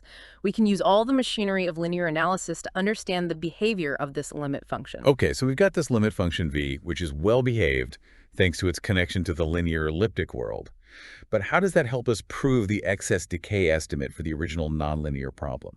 How do we bridge that gap? Remember, we started with the assumption that the excess decay estimate doesn't hold. Well, by carefully analyzing this limit function, v, and applying the known regularity estimates for linear elliptic systems, they derive a contradiction. They show that the excess actually must decay as we shrink the balls, proving the estimate we wanted all along. It's like a mathematical magic trick. They assume the opposite of what they want to prove, and then they use the consequences of that assumption to show that it must be wrong. It's a very elegant and powerful way to reason. Absolutely. And this general strategy works for both the superquadratic and subquadratic cases, though the specific details and technical tools differ slightly. The key is to find the right way to rescale the problem and to identify the appropriate linear elliptic system that captures the behavior of the solution on those shrinking scales. Makes sense. The paper highlights those differences, particularly in how they handle the Cacchiopoli type inequalities and the choice of certain exponents. It's like they're using different lenses to examine the problem, adjusting their focus to see the finer details of each case. You've got it. And once they've proven the excess decay estimate for both cases, the partial regularity of the minimizers follows almost directly. It's a classic argument in regularity theory, showing that if a function's wiggling decays in a controlled way as we zoom in, then it must be Holder continuous, a strong form of smoothness almost everywhere. So they've achieved their goal. They've shown that these minimizers, despite arising from these potentially complicated quasi-convex problems, actually behave quite nicely in most of the domain. It's like finding a hidden oasis of smoothness in a wild mathematical jungle. That's a wonderful way to put it. And the implications of this are huge. It gives us a much deeper understanding of these minimization problems and opens up new possibilities for analyzing their solutions and connecting them to real-world phenomena. It tells us that even when dealing with non-elliptic operators, which can introduce all sorts of irregularities, there's still hope for finding solutions that are smooth and well-behaved in most regions. That's encouraging. It means we can still make progress in understanding these complex systems, even when they seem intractable at first glance. Now, I'm curious about the specific examples they provide to connect their theoretical results to real-world applications. Can you elaborate on those a bit more? Of course. One of the examples they highlight is the divergence operator on symmetric matrices, which plays a fundamental role in elasticity theory. This operator essentially describes how materials deform under stress, capturing the relationship between stress and strain. By understanding the regularity of solutions to problems involving this operator, we can gain insights into how materials behave under various loads and conditions, leading to better designs and safer structures. It's like using mathematics to predict how a bridge will bend under the weight of traffic or how a building will respond to an earthquake. Exactly. And they also discuss the linearly relaxed Euler system, which we mentioned earlier. It's a simplified model for fluid flow used in various applications from weather forecasting to designing airplanes. By understanding the regularity of solutions to this system, we can potentially improve the accuracy and efficiency of our simulations, leading to better predictions and more optimized designs. Okay, so they're saying their results could potentially help us understand everything from the flow of air over an airplane wing to the movement of ocean currents. That's pretty impressive. And they don't stop there. They also mention generalized Saint-Venant compatibility operators, which are used in inverse problems and tensor tomography. These operators are essential for reconstructing the internal structure of objects based on external measurements. So it's like using mathematics to see inside objects without actually cutting them open. That's like having X-ray vision. It's a powerful tool for non-destructive testing and imaging. And finally, they mention higher-order divergence operators, which appear in various areas of mathematics and physics, including elasticity theory, electromagnetism, and even general relativity. Their results could potentially shed new light on these fields and lead to new discoveries. It's amazing how these seemingly abstract mathematical concepts have such far-reaching and practical applications. Yeah. It's a testament to the power of mathematics as a universal language for describing and understanding the world around us. I couldn't agree more. It's what makes mathematics so exciting. It's a constant interplay between abstract theory and concrete applications, a never-ending quest to uncover the hidden patterns and structures that govern our universe. Okay, now let's shift gears and dive into a specific aspect of the paper that I found particularly intriguing, the concept of proof. This paper, like many in advanced mathematics, is essentially a series of proofs, logical arguments that establish the truth of its claims. But it's not just about the results themselves. It's about how the authors get there. The strategies they employ, the tools they use, the way they structure their arguments, all of these provide valuable insights into the mathematical process itself. I completely agree. It's like appreciating a masterful chess game. The final outcome is important, but the real beauty lies in the sequence of moves, the strategy, the unexpected sacrifices, the brilliant combinations that lead to victory. And in this paper, the authors really showcase their mastery of the art of proof, demonstrating their deep understanding of the subject matter and their ability to weave together complex arguments in a clear and compelling way. So let's put on our detective hats and examine the paper's proofs. What are some of the key strategies and techniques they employ? What are their go-to moves in this mathematical chess game? Well, one of the fundamental strategies they use is the direct method. This is a classic approach in the calculus of variations used to prove the existence of minimizers for certain types of problems. It involves finding a sequence of functions that get closer and closer to minimizing the functional we're interested in, and then showing that this sequence actually converges to a solution. So it's like a systematic search for the lowest point in our mathematical landscape. Yeah. We start with a bunch of candidates and gradually refine them until we find the one that truly minimizes the functional. But it's not enough to just get close. We need to prove that we actually land on the target. Exactly. And the key to making the direct method work is to establish two crucial properties: coercivity and lower semi-continuity. We've discussed coercivity before. It ensures that the functional grows sufficiently fast as its argument gets large, preventing our minimizing sequence from running off to infinity. Right. Coercivity is like setting up walls in our mathematical landscape, keeping our search within bounds. But what about lower semi-continuity? What role does it play in this search and rescue mission? Lower semi-continuity is crucial for ensuring that the limit of our minimizing sequence actually achieves the minimum value of the functional. It essentially says that the functional doesn't jump unexpectedly as we approach the minimizer, preventing us from overshooting the target. So lower semi-continuity is like having a smooth, well-behaved terrain, ensuring that our descent towards the minimum is continuous and predictable. Without it, we might end up falling into a hidden crevice and missing the true minimum altogether. That's a great analogy. And the authors carefully establish these properties for the functionals they're considering, laying the groundwork for their elegant application of the direct method. It's a beautiful example of how seemingly abstract concepts like coercivity and lower semi-continuity play a crucial role in solving concrete mathematical problems. They're not just theoretical curiosities, they're the tools that allow us to make progress and build our understanding. Absolutely. And once they've established the existence of minimizers, they then turn their attention to proving their regularity properties. And this is where they showcase their mastery of even more sophisticated techniques. Okay, let's see what they've got. What are some of the key techniques they use to tackle the regularity problem? Well, one of the most powerful techniques they employ is the Hodge decomposition. This is a way of breaking down a function into simpler components that are easier to analyze. It's like taking apart a complex machine to understand how its individual parts work together. I see. So it's a divide and conquer strategy, breaking down the complexity into manageable chunks. How does this Hodge decomposition work in the context of this paper? In this case, they use the Hodge decomposition to decompose functions into components that satisfy the constraints imposed by the operators A and B. This allows them to isolate the essential features of the problem and simplify the analysis. It's like separating the signal from the noise, focusing on the parts of the functions that truly matter for solving the problem. That's a clever trick.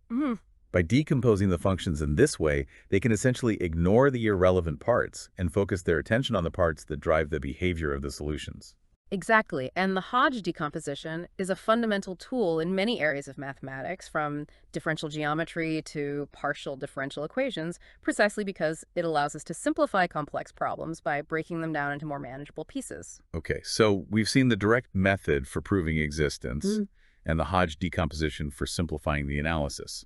What other techniques do they have up their sleeves? What are some of their other secret weapons? Well, they also rely on a couple of powerful inequalities that are essential for establishing the regularity of solutions. These are the Cacciopoli inequalities and Gering's lemma. We've mentioned these briefly before, but they're worth exploring in a bit more detail. Absolutely. Yeah. Let's unpack those a bit more. What are the Cacciopoli inequalities all about, and why are they so important in this context? The Cacciopoli inequalities are a family of inequalities that provide estimates for the integral of certain powers of the derivatives of a function over a small ball in terms of the integral of lower powers of the function itself over a larger ball. So it's like saying that if a function is well behaved on a large scale, then its derivatives can't get too wild on smaller scales.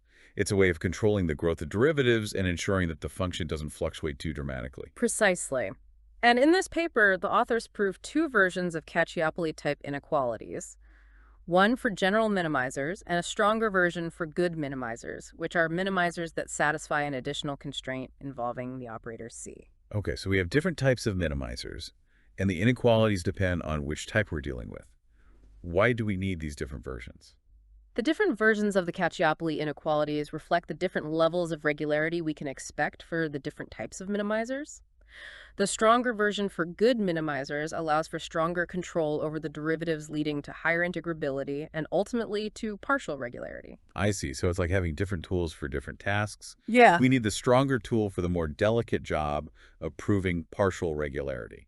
Exactly. Now, once they've established the Cacciopoli inequalities, they then use Gering's lemma to boost the integrability of the minimizers. Ah, yes, Gering's lemma, that integrability booster we talked about earlier. Can you remind us what it does again? Gering's lemma is a remarkable result that says that if a function satisfies a certain type of integral inequality called a reverse Holder inequality, then it actually belongs to a higher integrability class than we might initially expect. It's like a free upgrade. So we start with a function that has a certain level of integrability, and Gering's lemma tells us that it's actually even better than we thought. It's like discovering that your economy class ticket has been upgraded to first class. That's a great analogy. And this higher integrability achieved through the combined power of Cacciopoli inequalities and Gering's lemma is crucial for proving the partial regularity of the minimizers. It provides the necessary control over the derivatives to ensure that the solutions are smooth almost everywhere. Okay, so we've got the direct method, the Hodge decomposition, the Cacciopoli inequalities, and Gering's lemma. That's an impressive arsenal of mathematical tools, but I get the feeling that there's still one more very subtle but crucial tool that they're using throughout the paper, the concept of analogy. You're absolutely right. Even though the mathematics in this paper is quite advanced and abstract, the authors consistently use analogies and metaphors to make the concepts more accessible and intuitive. It's like they're throwing us lifelines of familiarity in this vast ocean of abstraction. Exactly. They compare minimizing a functional twire to finding the lowest point in a landscape. They talk about functions wiggling and smoothness. They use the analogy of a microscope to explain blow-up analysis. These analogies are like little sparks of intuition illuminating the otherwise dense forest of mathematical symbols and arguments. I completely agree. And those analogies aren't just there for pedagogical purposes. They actually serve a deeper purpose. They help to build intuition and understanding, guiding the reader through the logical flow of the arguments and making the complex proofs easier to follow. It's like they're not just telling us what the results are, they're also showing us how they arrived at those results, sharing their thought process and their insights along the way. Precisely. And that's what makes this paper so engaging and insightful. It's not just a dry technical exposition, it's a journey of discovery, a guided exploration through a fascinating and intricate mathematical landscape. All right, I think we've covered a lot of ground in this section, exploring the key strategies and techniques the authors use to prove their main results. Shall we delve into some of the specific proofs? Now, I'm particularly curious about how they handle the blow-up analysis and the derivation of those excess decay estimates. Let's do it. Those are some of the most technical and challenging parts of the paper, but they're also some of the most rewarding.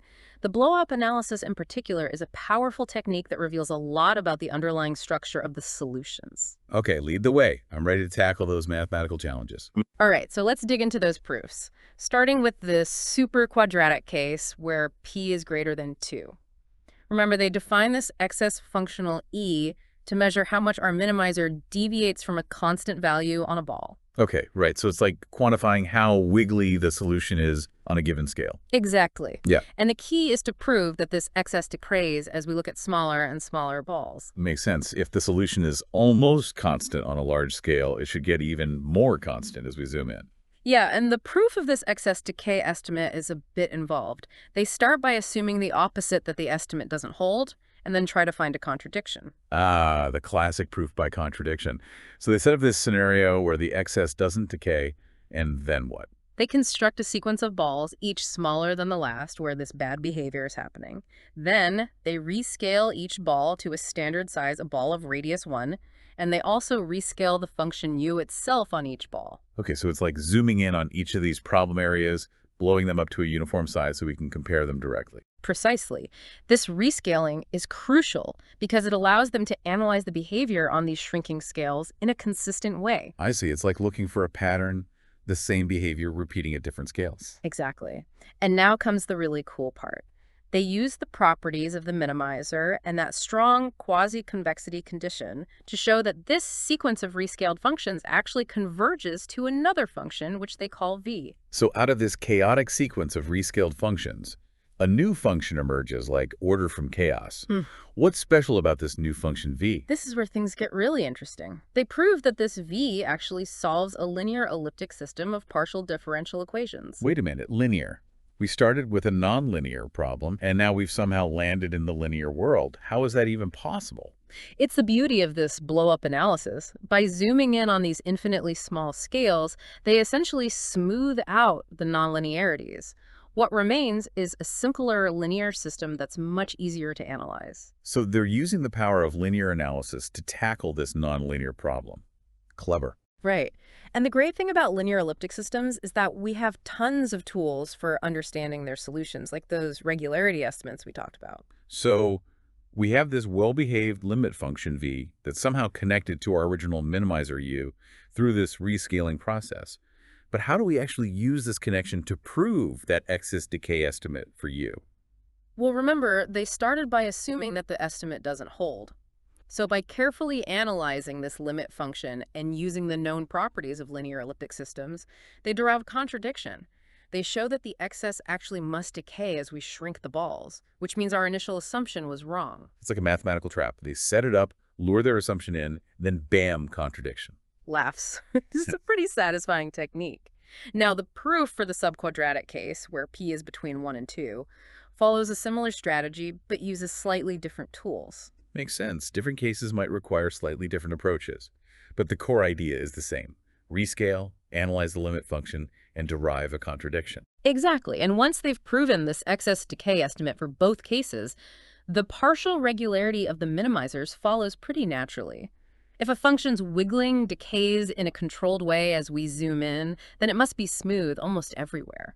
So they've accomplished their goal. They've shown that these potentially complicated minimizers from A-Quasiconvex problems actually have a surprising amount of smoothness. Absolutely. And this has implications for understanding all sorts of phenomena modeled by these types of problems, like elasticity, fluid flow, image reconstruction, you name it. It's incredible how such abstract math can have such a broad reach. I'm really struck by the way they were able to break down these complex proofs into digestible pieces. Yeah, their writing is remarkably clear, even when dealing with such advanced topics. It really highlights the beauty and elegance of the mathematics itself. Absolutely. This deep dive has been incredibly enlightening. We've uncovered hidden structures, grappled with challenging proofs, and even connected those abstract ideas to tangible, real-world applications. I'm glad you found it rewarding. It's a reminder that math is not just about numbers and equations, but about exploring the deep patterns and structures that govern our universe. That's a perfect way to put it. Thanks for joining us on this journey, and we'll see you next time for another fascinating exploration.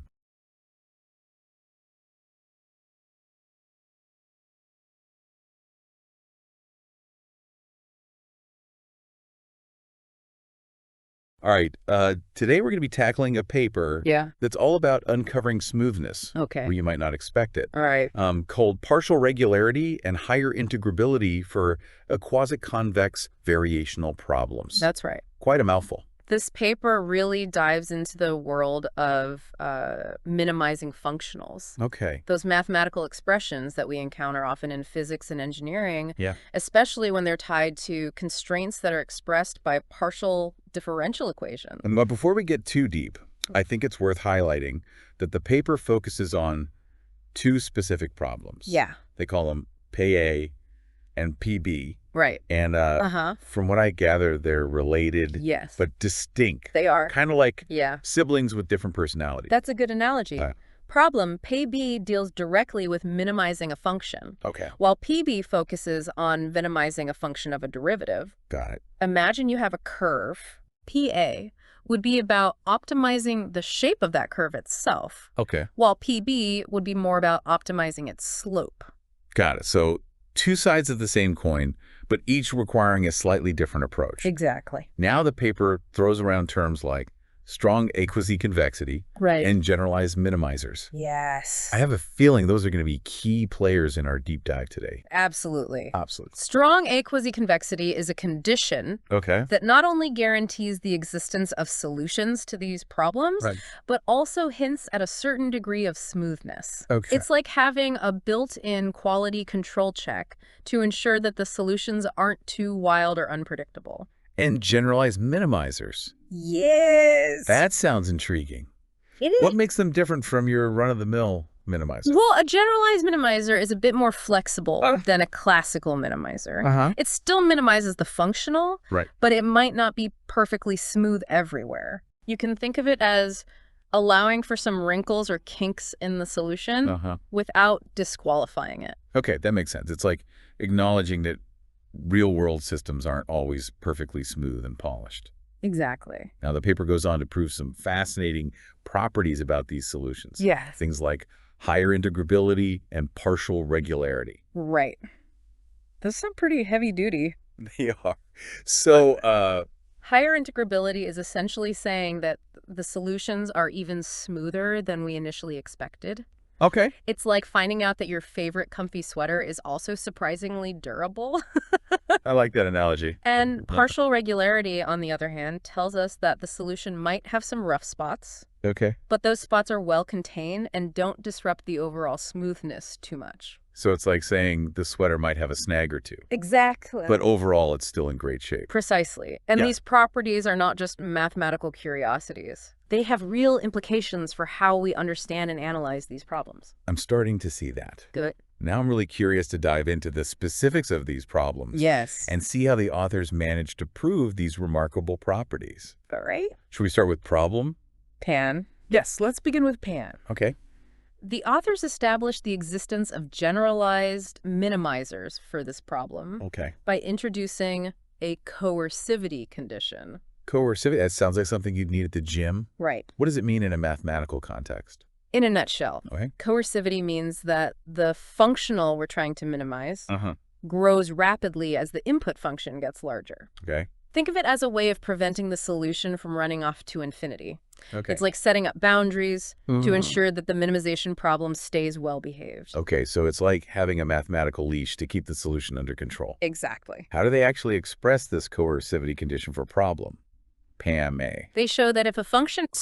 Let's call it F. Okay. Satisfies certain growth and smoothness conditions and is also strongly a quasi-convex. Okay. Then you can establish a specific inequality. Okay. That demonstrates this coercivity. And inequality, things are getting serious. Yes, they are. Can you give us a glimpse of what that inequality looks like? Sure, it looks like this. Okay. F V0 plus dx A1 F BDX plus A3 V0 PDX.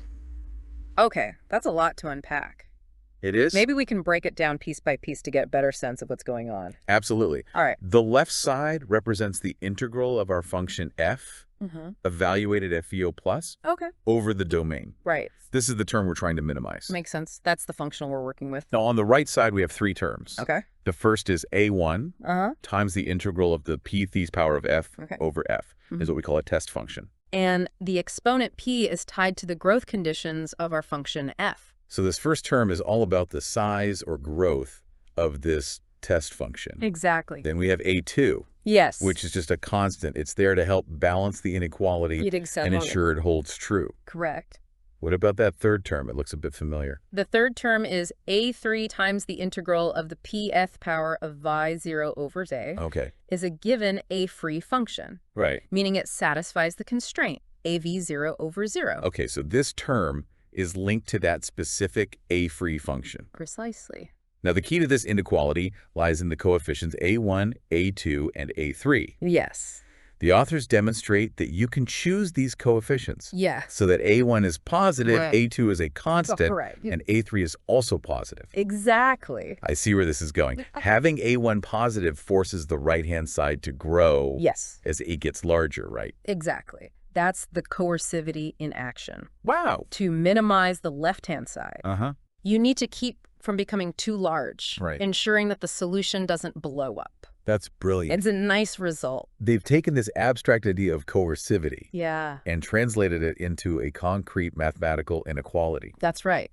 Now, how do they apply this same concept of coercivity to problem, PB, where we're dealing with the derivative of a function? The approach is simile, but with a slight twist. Instead of 0 plus, they consider B0 plus, where DO0 is a function whose B derivative, but belongs to LP space. Essentially, they shift the focus to the derivative of the function. Okay, so they're adapting the coercivity condition to the specific structure of PB. Exactly. Can we see what the inequality looks like in this case? Absolutely. The inequality for PB takes this form. AFB0 plus T dx A1, BEPX plus A2 AT3, B0 PDX. I'm noticing a pattern here. It's very similar to the previous inequality. Yes. Just with the B derivative involved. That's right. The interpretation is analogous. It is. That positive A1 ensures coercivity. Yes. Preventing the solution from becoming unbounded. Correct. So they've cleverly laid a solid foundation. By establishing the existence of solutions to both problems. That's right. Now, I'm eager to dive into the really interesting stuff. Those results on higher integrability and partial regularity. Yes, those are the real gems of this paper. And that's where we'll see the true power and elegance of the author's techniques. Before we jump into the proofs, can we spend a moment understanding what these concepts actually mean? Sure. I have a sense of higher integrability. It's about the solutions being smoother than we initially expected. Right. But I'd love to hear your take on why that's so important.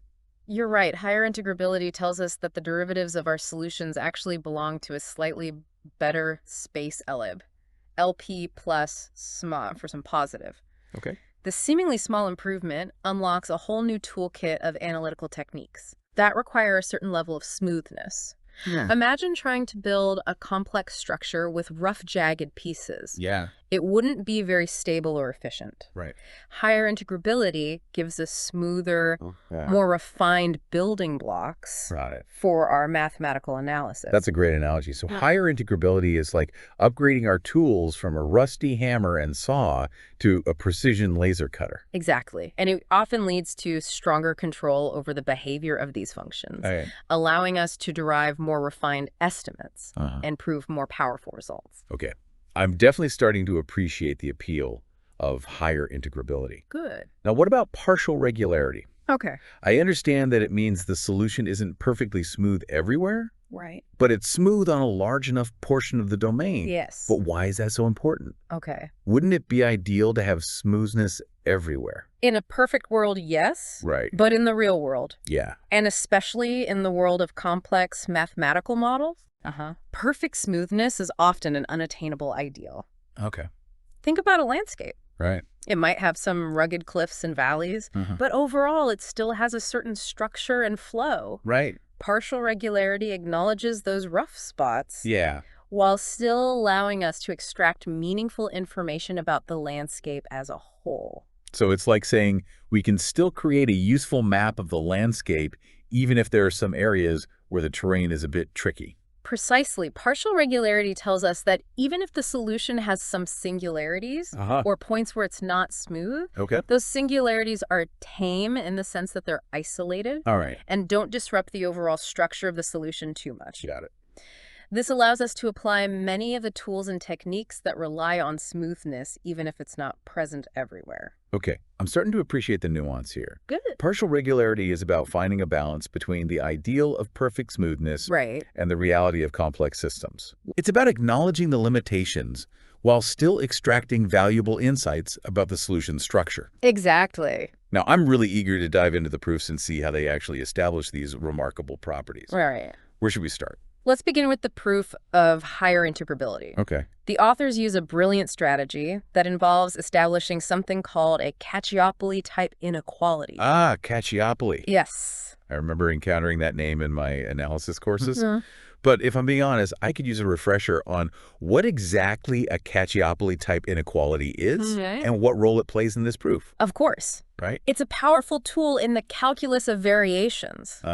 Essentially, a Cacciopoli-type inequality connects the behavior of a function and its derivative over different scales. Imagine you have two concentric circles, one smaller and nestled inside a larger one. The Cacciopoli inequality in this context would say that the behavior of the solution's k derivative on the smaller circle is controlled by the behavior of the solution and its lower order derivatives on the larger circle. So it's like the larger circle is the boss dictating what happens on the smaller circle. A great way to put it, and this relationship between scales is crucial for proving higher integrability. Now, the specific form of the Cacciopoli inequality depends on whether we're dealing with problem, PA, or PB. Which one would you like to tackle first? I'm feeling adventurous. Ooh. Let's dive into problem PB, where we're dealing with the derivative. I have a feeling it might be a bit more challenging. You're right. It does have some added complexity. The Cacciopoli inequality for problem PB is a bit of a mouthful. Right. Bring it on. VPGKUA 2DXDXCDUA 2DROAXPZ 2DIDR 2A 2DX plus CUKVAKDXDXDX plus CUKDX plus RBP1BYDX. Don't worry, we'll break it down into manageable pieces. Okay, I'm ready for the challenge. So let's start with the left-hand side. It looks like it's dealing with the kth derivative of the solution on a smaller ball, right? We're integrating the square of a special function veep applied to the kth derivative of the difference between u, our minimizer, and a, a function with constant b derivative over a ball of radius. Ax is a reference point we compare u against. Okay, so the left-hand side is measuring how much dq wiggles around this reference point on that smaller ball. Exactly. Now, the right-hand side, that's where things start to get interesting. It is. I see we have three terms inside those parentheses.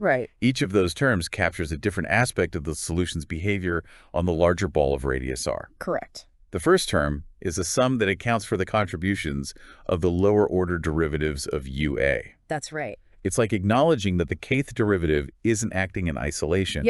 It's influenced by its subordinates. So it's a bit of a mathematical hierarchy. The higher order derivative is accountable to those below it. That's a good way to think about it. And I'm guessing the second and third terms also involve those lower order derivatives. Yes. But with a twist. Exactly. The second term introduces the average values of those lower order derivatives into the mix.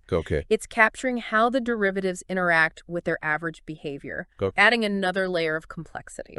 I'm starting to appreciate the intricate web of connections they're weaving here. Good. And I see that the third term is doing something similar, but this time it's involving the b derivative. You're absolutely right. It's bringing the b derivative into the conversation. Highlighting its influence on the overall behavior of the solution. This Cacciopoli inequality is quite a masterpiece. It is. It's like a mathematical symphony, with each term playing its part to create a harmonious whole. Yes, a very nice result. Now, what about that constant Cm on the right-hand side? What's its role in this grand orchestra? That constant is essentially a conductor. Ensuring that everything stays in balance. It incorporates information about the problem setup, like the dimension of the space, the properties of the operator B, and the value of P. Right. It also takes into account the scaling factor and an upper bound M on the average value of GQ on the larger ball. Okay, so it's like a mathematical safety net. Exactly. Making sure the inequality holds true under all these different conditions. Precisely. And this Cacciopoli inequality is our starting point for proving higher integrability. Right. The next step is to combine it with another powerful tool. Okay. Poincaré's inequality. Poincaré classic. Yes. I remember it relates the integral of a function to the integral of its derivative. That's right. But how does it fit into this puzzle? They cleverly apply Poincaré's inequality to each term on the right-hand side of the Cacciopoli inequality. It's like they're strategically replacing those lower-order derivatives with their higher-order counterparts. Okay. Gradually climbing the derivative ladder. Okay. I see the strategy they're using, Poincaré's inequality, to bootstrap their way up to the kth derivative. Precisely. And this process eventually leads them to a special type of inequality called a reverse Holder inequality. Reverse Holder. I'm sensing a pattern here. Okay. First, we flip the concept of a minimizer with a generalized minimizer. And now we're flipping Holder's inequality. That's right. What does a reverse Holder inequality tell us? Okay. And why is it so important in this context? A reverse Holder inequality in this case provides a bound on the LP norm of the kth derivative of U in terms of its LQ norm, where Q is less than P. Right. It's like saying that the stronger norm is controlled by the weaker norm, which is a bit counterintuitive. Yeah. But the real magic of the reverse Holder inequality is that it, along with a powerful theorem called Gering's lemma, directly implies higher integrability. Gering's lemma, another powerful tool to add to our arsenal. It is. So by establishing this chain of inequalities, they've essentially unlocked the secret to higher integrability. It's a beautiful demonstration of how different mathematical tools can work together to reveal hidden properties of solutions. This is incredible. We've gone from a seemingly simple concept of coercivity to a sophisticated chain of inequalities involving Cacciopoli, Poincaré, reverse Holder, and Gering's lemma. Exactly. I'm starting to feel like a mathematical detective. Good. Uncovering hidden clues and piecing together a complex puzzle. Yeah, very nice. Now, before we move on to the proof of partial regularity, I'm curious. Yes. Are there any challenges or subtleties in applying these techniques depending on the value of E? That exponent we keep encountering. You've hit on an important point. The value of P does introduce some nuances into the proof. The case where P is greater than 2, what we call the superquadratic case, is generally more straightforward. Right. The Veep function behaves quite nicely in this case, making the estimates easier to handle. So the superquadratic case is like sailing in calm waters, everything flows smoothly. Exactly. But when P is less than 2, in the subquadratic case, the Veep function gets a bit trickier to work with. It does. It lacks the same smoothness properties, requiring some additional care and modifications to the techniques. That's right. So the subquadratic case is like navigating choppy waters. Yes. We need to adjust our course and be more careful. That's a great analogy, and the authors demonstrate their mastery by skillfully handling both cases, showing the robustness and adaptability of their approach. Now, I'm really eager to dive into the world of partial regularity. Okay. I have a feeling it's going to be just as fascinating as this exploration of higher integrability. I agree. The proof of partial regularity involves a different set of tools and techniques, including a powerful concept called the excess decay estimate. It's where the true beauty and ingenuity of the author's approach will really shine through. All right, let's do it. It is the excess decay estimate is at the heart of their proof for partial regularity. It's a way of quantifying how the wiggliness or irregularity of the solution decreases as we zoom in on smaller and smaller regions. That sounds intriguing. Right. I can almost picture it. Yeah. But can you elaborate on how this excess is actually defined? And how it connects to the idea of partial regularity? Of course, the excess is essentially a measure of how much the kth derivative of our solution, dq, deviates from its average value over a given ball. Mathematically, it's defined as EU x0r r2 plus b x0r 2 dx. I'm going to try to parse that. we're looking at the difference between DO and its average value over the ball. Yep. Plugging that into our trusty Veep function. Right. Squaring it. Yes. And then integrating. Exactly. So the bigger the difference, the larger the excess. Right. Precisely, it's capturing how much Destaiku fluctuates around its average value within that ball. Okay. Now, the excess decay estimate says that if the excess is small enough on a given ball, then it gets even smaller when we look at a smaller ball contained within the original one. Oh, okay. It decays by a factor. Right. Determined by how much we're zooming in. So it's like saying the closer we look, yes, the smoother things become. That's right. Like those fractal images where you keep seeing more and more detail as you zoom in. That's a great analogy. And this idea that the wiggliness decreases as we zoom in is precisely what we need to establish partial regularity. Right. It suggests that those points where the solution isn't smooth are isolated and don't affect the overall smoothness of the solution too much. Okay. I'm starting to see the light. Good. But how do they actually prove this excess decay estimate? Okay. It sounds pretty intricate. It is quite intricate. Okay. Involving a combination of techniques like blow-up arguments, compactness results, and some clever manipulation of the operators involved. Okay. But the core idea is to analyze the behavior of the solution on increasingly smaller scales. Blow-up arguments. That sounds intense. Yeah. Can you give me a sense of how those work without getting too lost in the technical weeds? Imagine you're looking at a painting from a distance. Okay. You can see the general shapes and colors. Yeah. But the finer details are lost. Right. To see those details, you'd need to get closer or blow up the image. A blow-up argument in mathematics is similar. Okay. We rescale the solution and the domain to zoom in on a particular point and analyze its behavior on a finer scale. Okay, that's a helpful visualization. Good. So they're essentially using these blow-up arguments to examine the solution under a mathematical microscope. Exactly, and by carefully analyzing what happens as we zoom in using these blow-up arguments, they can establish this crucial excess decay estimate. This is fascinating. It is a clever result. They've managed to connect this abstract idea of excess to the concrete property of smoothness through this clever combination of techniques.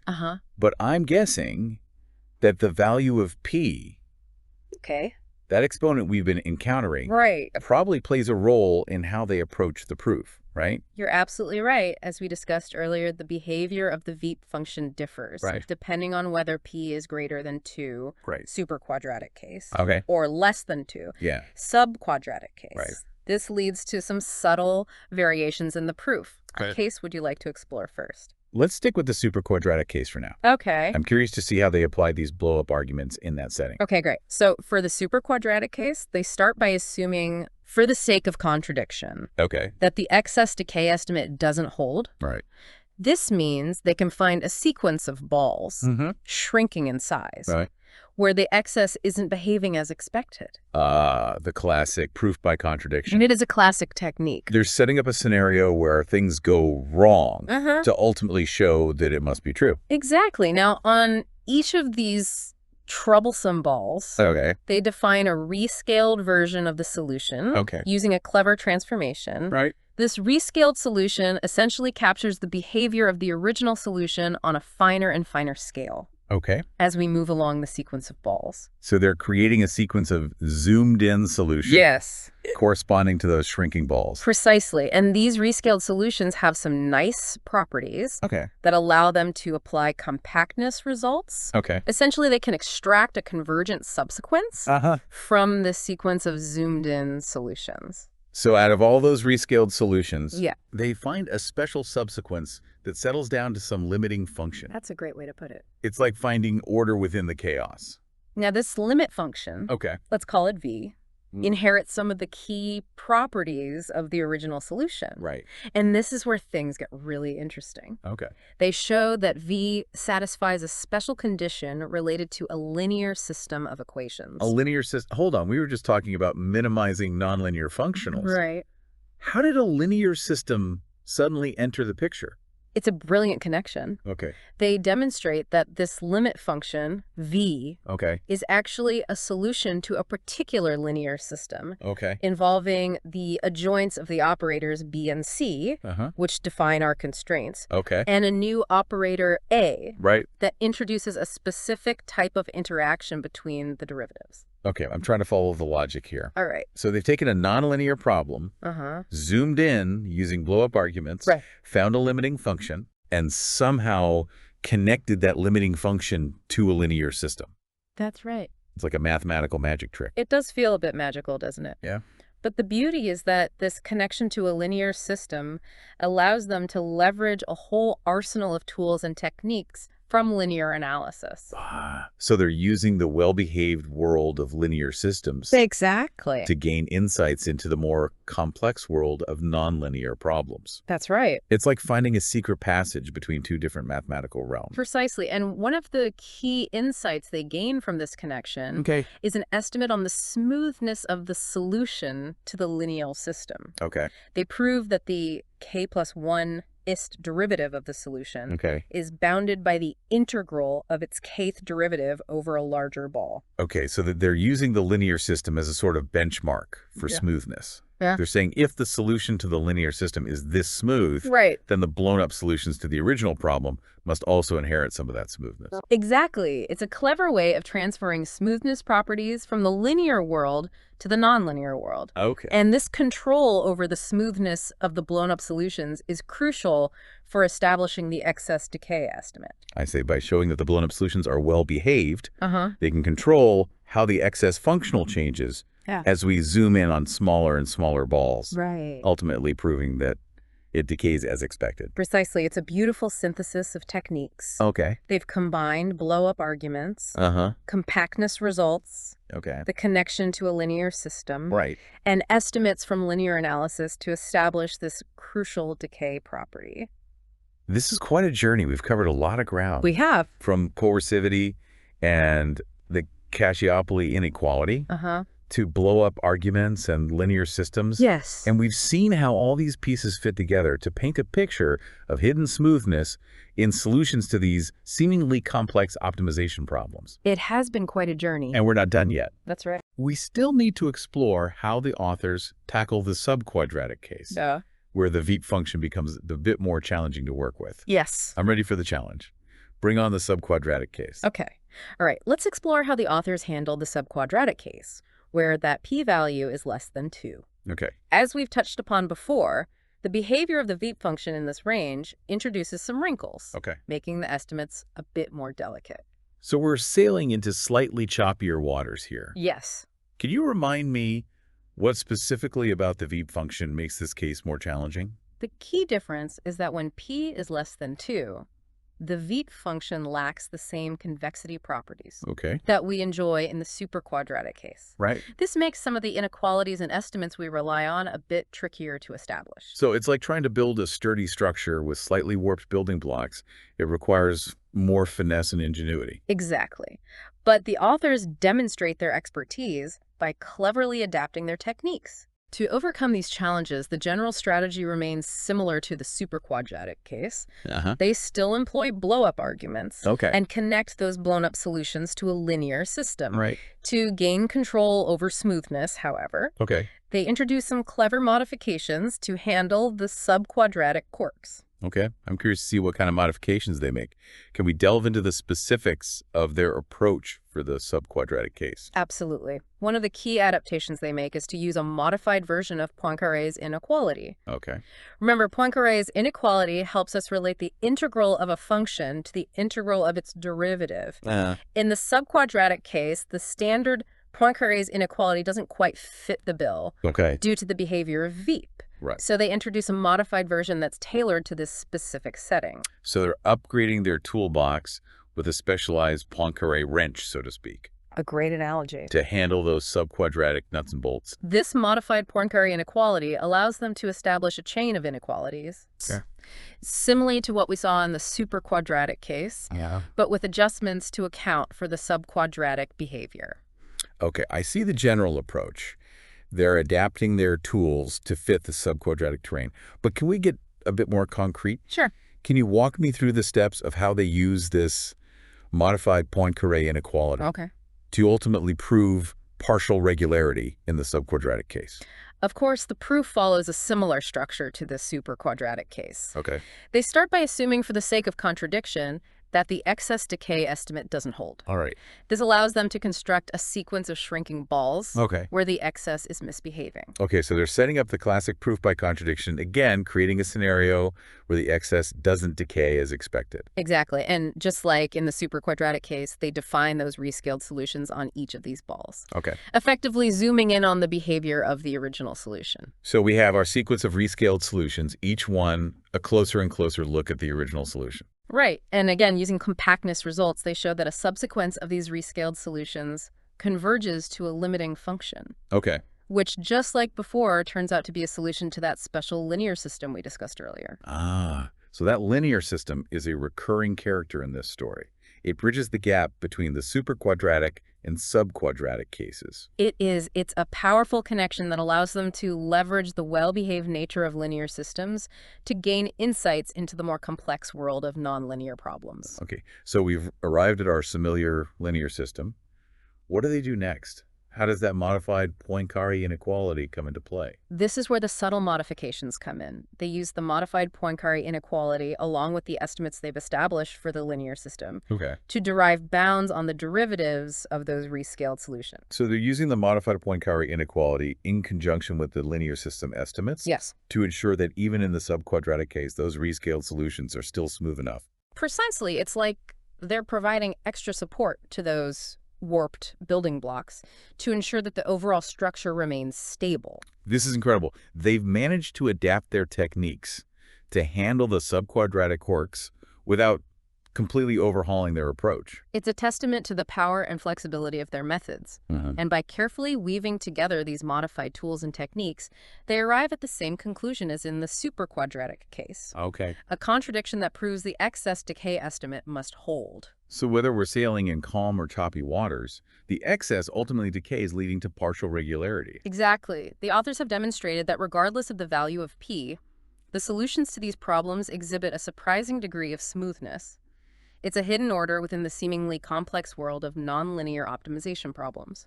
This deep dive has been a real eye-opener. We've explored the concepts of coercivity, higher integrability, and partial regularity, delving into the intricate world of Cacciopoli inequalities, blow-up arguments, and even linear systems.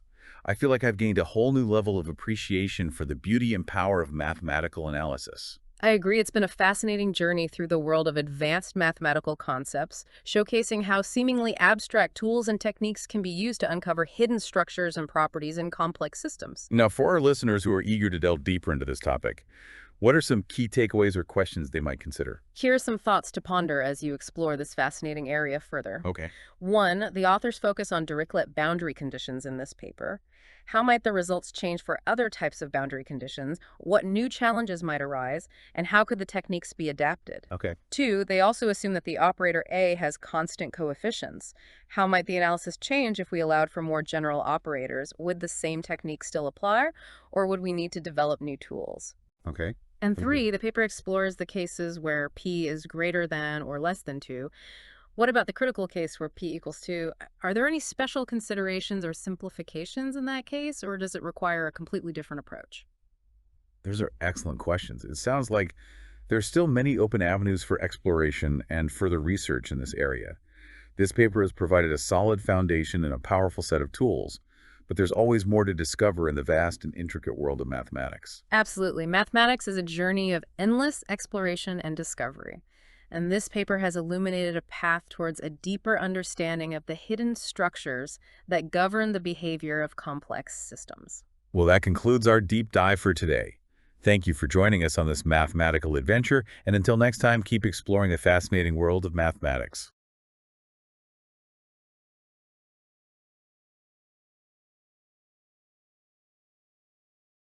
All right, ready to dive in.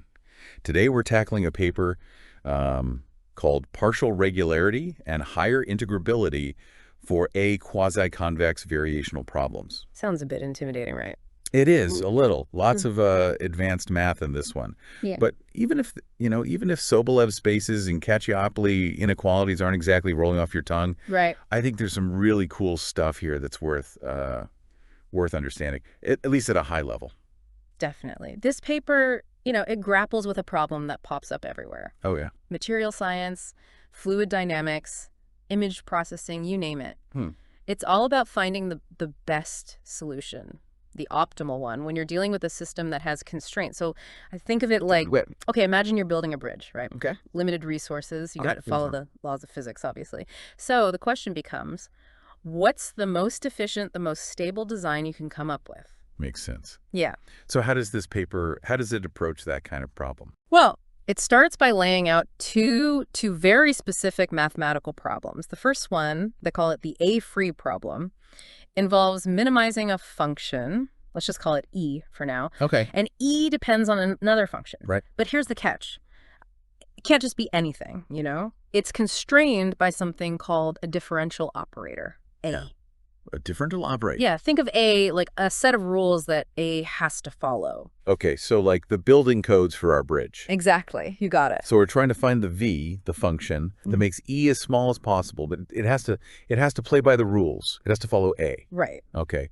What about the second problem? What's that one about? So the second one is similar in a way, but it focuses on minimizing a different function. They call it f this time, and it depends on the b gradient of a function u. The b gradient. Yeah, the b gradient, it's a way of capturing how u changes, but in multiple directions. Like, imagine looking at the slope of a hill, but from all sides, not just one. Okay, I think I get that.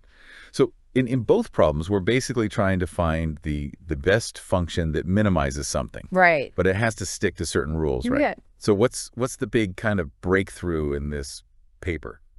Well, they introduce this concept. They call it strong A-Quasiconvexity. Okay.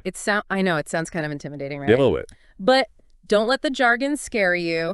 Basically, it's a property that just ensures that the solutions to these problems actually exist. It's like saying, hey, you know, we're not chasing some mathematical unicorn here. There are real solutions out there. So it's reassuring, right? We know that there's actually something to find. Exactly. So we know solutions exist, but what do they look like? What can we say about these optimal functions? Okay, so this is where it gets really cool. They prove a theorem. They call it theorem A.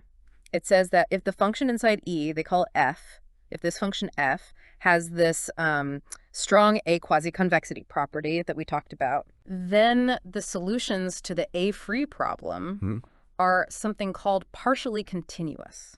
Partially continuous. What does that, what does that even mean? Yeah, so in plain English, it means that these solutions are mostly smooth. Okay. Like, think of a well-paved road. You know, it might have a few tiny little bumps or cracks here and there. That's the partial part. Okay. But for the most part, they behave pretty nicely. Right. And mathematically speaking, this smoothness is really, really important because it lets us use all sorts of powerful tools to actually analyze those solutions. So it's like having a well-behaved function, a mathematical function that we can actually work with. We're not dealing with just some crazy, unpredictable mess. Exactly. You're exactly right. We like things to be neat and tidy. Exactly. We like our math to be well-behaved.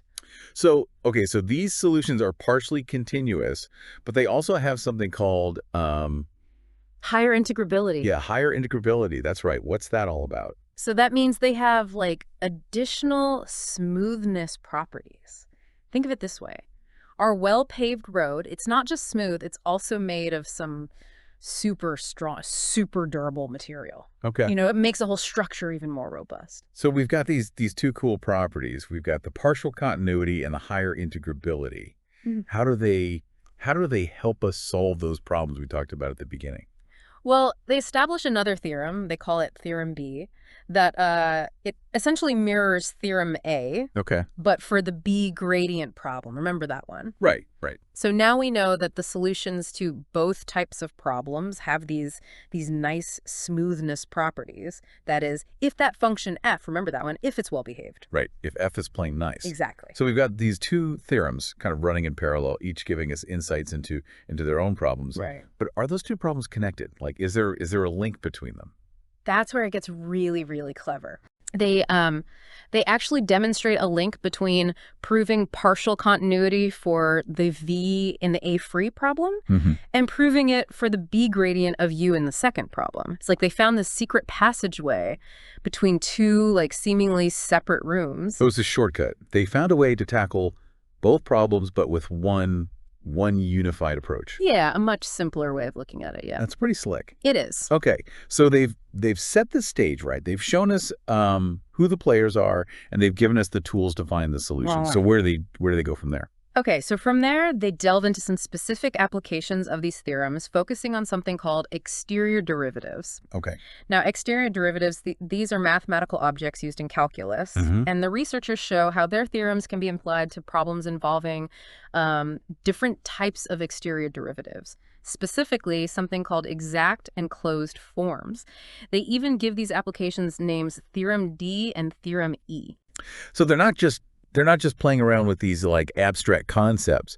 They're showing how these ideas can be used to actually solve real tangible problems. Exactly. Yeah. And they don't stop there. They actually go on to provide some real world examples demonstrating how these kind of esoteric mathematical concepts actually apply to fields like elasticity theory. So think bridges and buildings, fluid dynamics, think like airplane design, and even image processing. So think Instagram filters. Wow. So this isn't just some ivory tower math problem. This is no, not at all. This has real world implications. Real world stuff, yeah. And we can dive into some of those examples if you want. Yeah, I'd love to. Give us a taste. Okay, so imagine you're designing a bridge. Okay. You need to understand how the materials are going to behave under stress, right? Well, the partial regularity results that we've been talking about from this paper, they can actually provide insights into how smooth those force distributions are within the bridge structure. It's like, a mathematical stress test, making sure those forces are distributed safely and predictably. So this abstract math can actually help us build safer, more reliable structures. Absolutely. It's pretty cool, right? It is. What about fluid dynamics? You said it applies there too. Yeah, fluid dynamics. So that's the study of, the motion of fluids like air and water. Right. It's governed by these notoriously complex equations called the Navier-Stokes equations. And, they're really, really hard to solve completely. But these partial regularity results, they offer a little glimmer of hope. They suggest that the solutions to those equations might actually exhibit some degree of smoothness, at least in certain regions. So even in the turbulent world of fluid dynamics, there might be pockets of order and predictability that we can kind of grab onto and understand. Yeah, and that understanding is super important for designing, for example, like efficient aircraft wings, because we can optimize the flow of air over the wing to reduce drag and increase lift. So we'd be soaring through the skies thanks to this math. Potentially, yeah. It's pretty amazing. It is. What about image processing? How does that all fit in? So image processing, think of all the image editing software out there. They rely on these sophisticated algorithms, and those algorithms often involve solving partial differential equations, and they use those to smooth out wrinkles, sharpen edges, enhance details, and these partial regularity results. Well, they can actually give us insights into how smooth those processed images are, making sure that the final product looks natural, visually pleasing. So those perfect Instagram selfies. We might have this math to thank for them. Maybe, yeah. It's pretty amazing how these abstract concepts can actually have a real impact on our everyday lives. It is, yeah. And that's just, scratching the surface. Yeah. The researchers, they go even deeper. They use all sorts of tools like Hodge decompositions, Corrin type inequalities, and Cacciopoli inequalities to prove their claims rigorously. Okay, so they've definitely got the math to back up their ideas. But for those of us who, maybe aren't mathematicians, what's the big takeaway here? I think the big takeaway is this.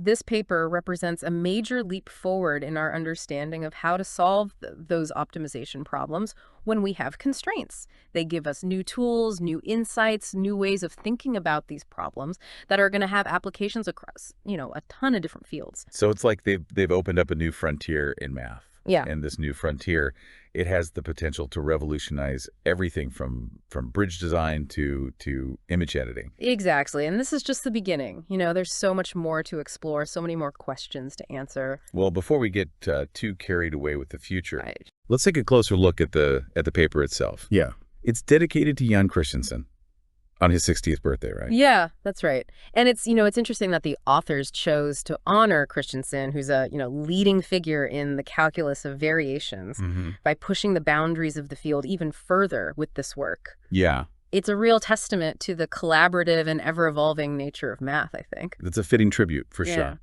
So how is the paper structured? So it starts with a pretty comprehensive introduction, setting the stage, highlighting the significance of their work. Then it dives into some preliminary concepts, kind of establishing a shared language, a framework for the analysis that follows. Okay. And this is where we encounter the formal definitions of the two key problems that they're tackling. The A-free problem, which is denoted by... They give it a symbol. Yeah, they call it PA. Okay. And then the B-gradient problem, denoted by PV. So the introduction is like the roadmap. It's guiding us through the terrain of this complex topic. Exactly. And within that roadmap, the authors emphasize the importance of this thing called the constant rank condition, or CR for short. Got it. On that differential operator, A. Right, A, yeah. They highlight how crucial this condition is for ensuring that solutions actually exist and that they're well behaved. They also introduce something called the spanning cone condition. Another one. I know, right? They denote it as C for A. Okay. It might seem like a technical detail, but it actually plays a big role in guaranteeing that the solutions we're seeking are well-defined. It's amazing how these technical conditions can have such big implications. I do. For whether the problem can even be solved. Yeah, it's like setting the ground rules to make sure everything makes sense. And then as we kind of journey through the paper, we reach a pivotal point. Okay. The introduction of this strong A-Quasiconvexity, right, which is denoted H3. Yeah. This concept, it ensures that the function f, remember f? Yeah. That it behaves in a very specific way, and it guarantees that our minimization problems actually have solutions that are meaningful. That's right. So strong A-Quasiconvexity is like a quality control check on f. I like that, yeah. Making sure it's up to the task. To the challenge. Yeah, exactly. And here's where their ingenuity really shines through. They extend this notion of strong quasi-convexity to the B-gradient setting as well. They introduce the condition, H3. Oh, okay. This parallel condition ensures that F works nicely with that B gradient that we talked about earlier. Right. Guaranteeing the existence of solutions to the B gradient problem too. So they've created this unified framework for analyzing both types of problems, using these parallel conditions to make sure that there are solutions in both cases. That's the idea. And then this unified approach is further emphasized, right, when they introduce theorem C, which basically guarantees that if F has that special property, that strong A-Quasiconvexity, then solutions to both problems definitely exist. Exactly. It's like laying the foundation, making sure we're not building on shaky ground. So they've set the stage, they've shown us the players, and they've given us the tools to find those solutions. Where do they go from there? Okay, so now let's dive into the nitty-gritty, the mathematical details of these problems. So for the A-free problem, AA, our goal is to find a function that minimizes this functional... Hold on. Before we get to those equations. Sure. Let's take a quick break. Okay. We'll be back in a flash to unpack the specifics of these minimization problems and explore this fascinating world of admissible functions and coercivity conditions. Sounds good. Let's give our listeners a moment to process all this amazing math. We'll be right back. All right, we're back and ready to tackle those minimization problems. You're about to show us the functional that we're trying to minimize for the A-free problem, right? Right. So for the A-free problem, it looks like this FDV dx. Let's break that down a bit. We've got EV, which I'm guessing represents the value of this functional for given function, V. Exactly. And then there's that integral sign. So that means we're summing up a bunch of tiny little pieces. Right, over some region A. Okay, got it. And inside the integral, we have FdV. What's going on there? So that's really the core of it all. dv represents the derivative of v and f. That's that special function we talked about earlier, the one that has to have that strong A-Quasiconvexity property. Right. So what we're doing is we're taking the derivative of v, plugging it into f, and then integrating the result over that region. So the goal is to find the v that makes this whole integral as small as possible. Exactly. But I can't just be any function, right? Yeah. It has to satisfy that constraint. AV equals 0. That's right. That's what makes this problem tricky. Yeah. So we need to define the rules of the road, so to speak, the set of functions that are actually allowed to play in this minimization game. Right. They call this set of functions the admissible class, and they denote it like this V0 plus CC, thus. All right. More symbols. Let's see if we can decode that. We've got V0. Is that our initial guess for the solution? You got it. It's like starting our search at a particular point in that valley we were talking about before. And then there's that CCA. What is that all about? So that represents the set of smooth functions that disappear. Disappear. Yeah, vanish on the boundary of our region. Okay. And importantly, they satisfy the constraint up always 0. Essentially, these smooth functions, they act as like little perturbations to our initial guess, V0, allowing us to explore the allowed paths in our valley.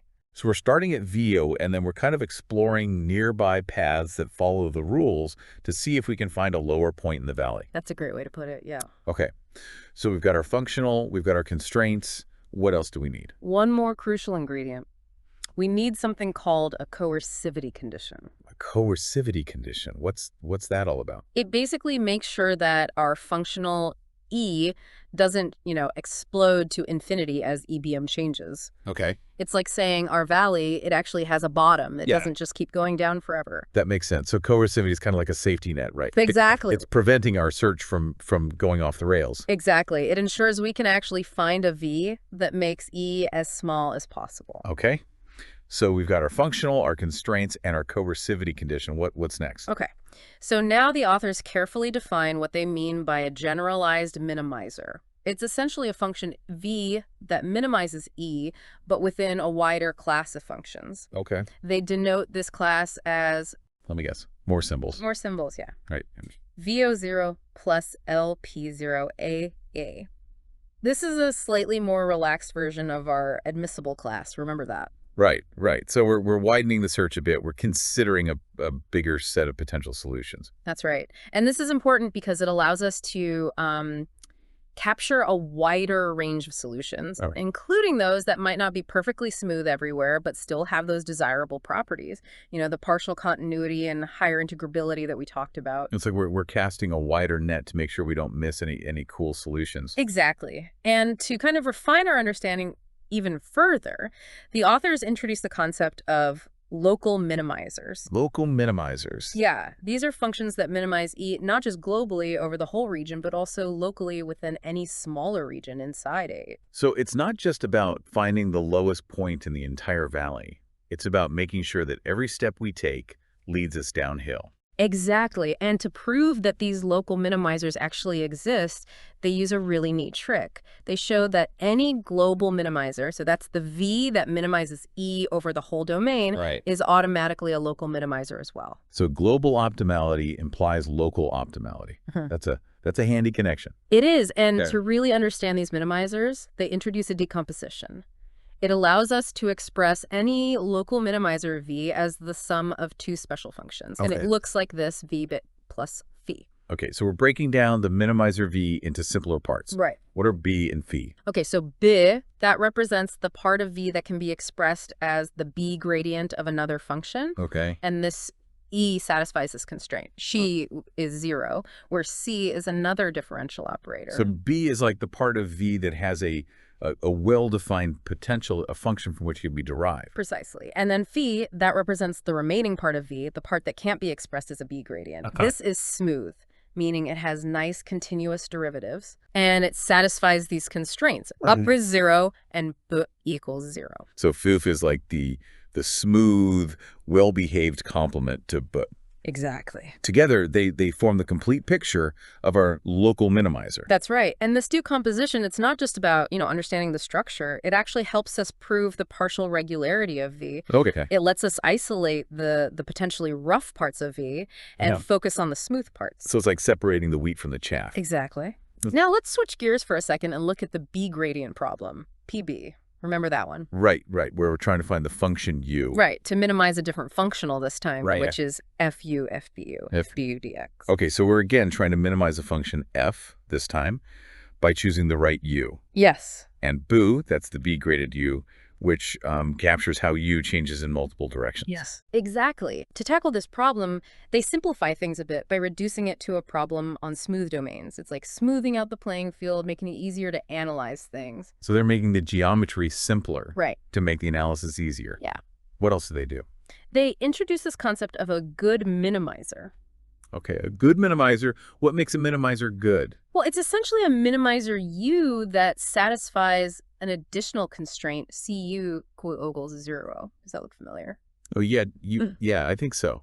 That's a property we saw in the decomposition of those local minimizers, right? Exactly. The BU part also satisfied that constraint. Right. So it's like a bridge between the two problems. Okay, so we're starting to see those connections. Yeah, exactly. They're introducing a common element, which simplifies the analysis.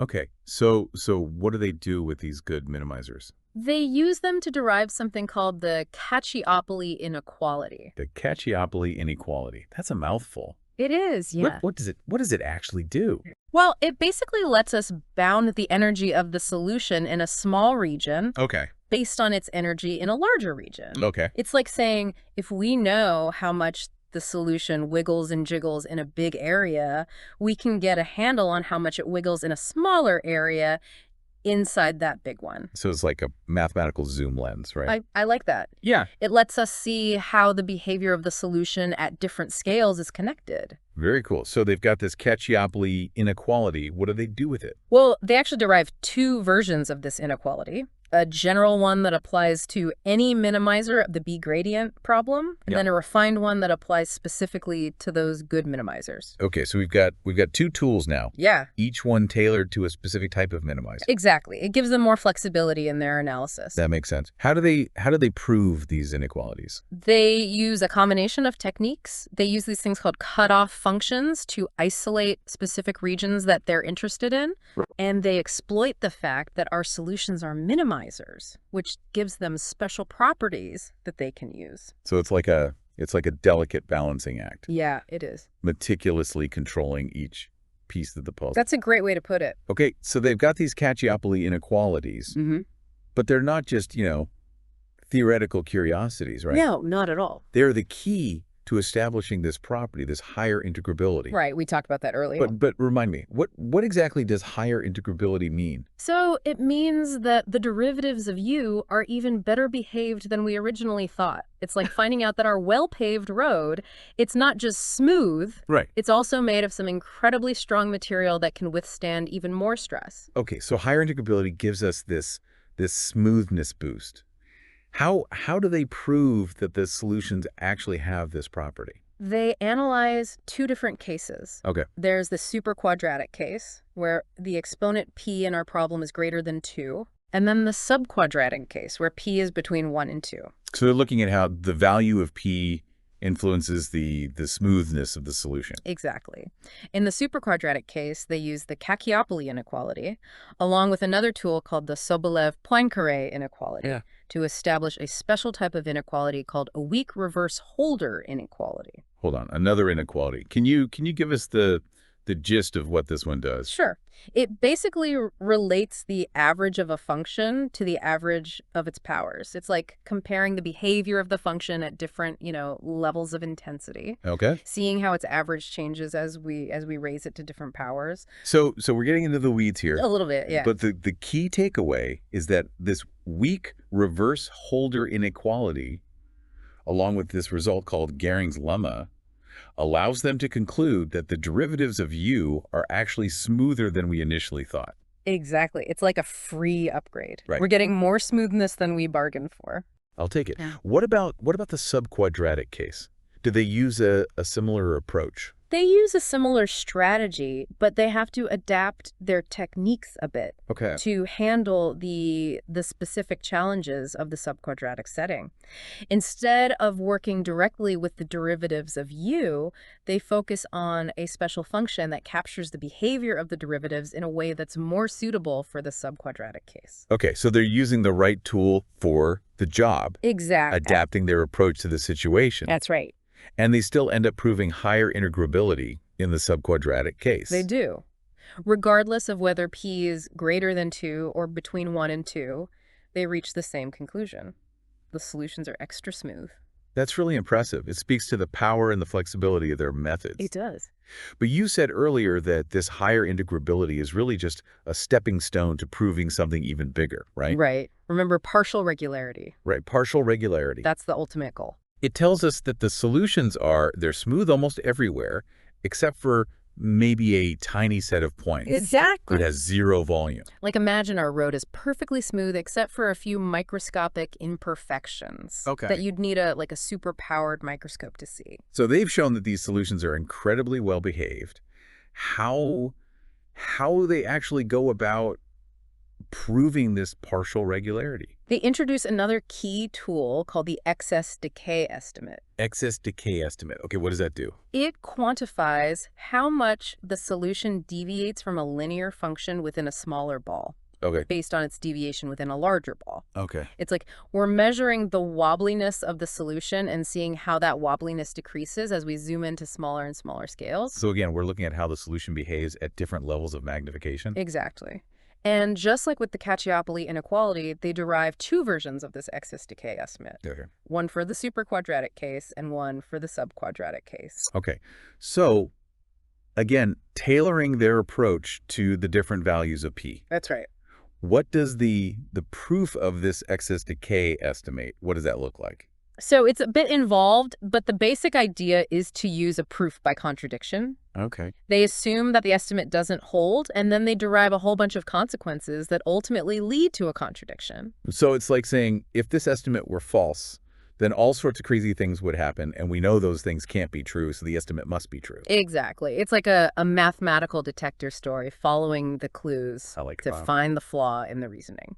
So they use this proofs by contradiction, and they ultimately prove the excess decay estimate in both the superquadratic and subquadratic cases. They do. And remember, this excess decay estimate, together with the higher integrability results, ultimately leads to the conclusion that solutions to the B gradient problem are partially regular. So we've reached a big milestone. We have. They've proven partial regularity for the B gradient problem. But what about the A-free problem? Right. How does this all connect back to that? Remember that decomposition of local minimizers for the A-free problem? Right, where we expressed V as the sum of B and Exactly. And we showed that E is a good minimizer of the B gradient problem. Right. So the decomposition acts as a bridge between the two problems. Exactly. And that means we can directly apply those partial regularity results that we just proved for the B gradient problem to the function B. Ah, so we can transfer that smoothness from B to the A-free minimizer B. That's the idea. And since B is already smooth, the whole local minimizer V must be partially regular. Precisely. It's like we're assembling a smooth puzzle, piecing together the regularity of B and B to create this beautiful, smooth picture of...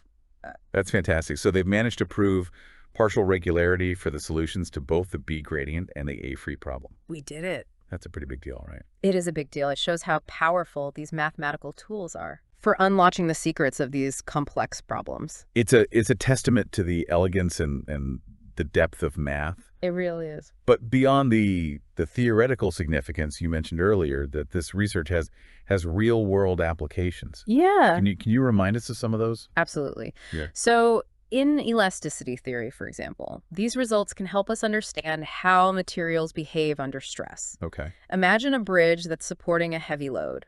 The way those forces are distributed within the bridge's structure, well, we can model that using partial differential equations. Okay. And the partial regularity results, they give us insights into how smooth those force distributions are. So it's like a mathematical stress test for the bridge, making sure everything is balanced and safe. Exactly. And in fluid dynamics, these results can shed light on the behavior of fluids like air and water. Yeah. They might even help us design those efficient aircraft wings that we were talking about before. Right, by optimizing the airflow. Exactly. And in image processing, remember, those algorithms often involve solving partial differential equations. Right, to smooth out wrinkles and sharpen edges. Exactly. And the partial regularity results, they can help us make sure that those processed images look natural and pleasing to the eye. So whether we're building bridges, designing airplanes, or just trying to take the perfect selfie, we might have this math to thank. It's pretty cool, right? How these abstract concepts can have such a real impact. It is. But before we get lost in the vastness of all these applications, let's take a step back and appreciate the bigger picture here. What do these findings tell us about the nature of math itself? I think they highlight the interconnectedness of different areas of math, showing us how ideas from one field can influence and solve problems in another. It's a testament to the the beauty and the unity of math, don't you think? I think so, yeah. It's like all these different branches are part of this one big, beautiful tapestry. Absolutely. And this research also reminds us that even the most abstract, the most theoretical explorations can have a real impact. Right. We never know where curiosity-driven research might lead. It's a powerful message. So we've covered a lot of ground in this deep dive. We have. Explored some really fascinating ideas. But before we wrap things up, okay, I'd love to dig a little deeper into some of the technical details of the paper. Sounds good. You mentioned earlier that they're very meticulous in laying the groundwork for their results.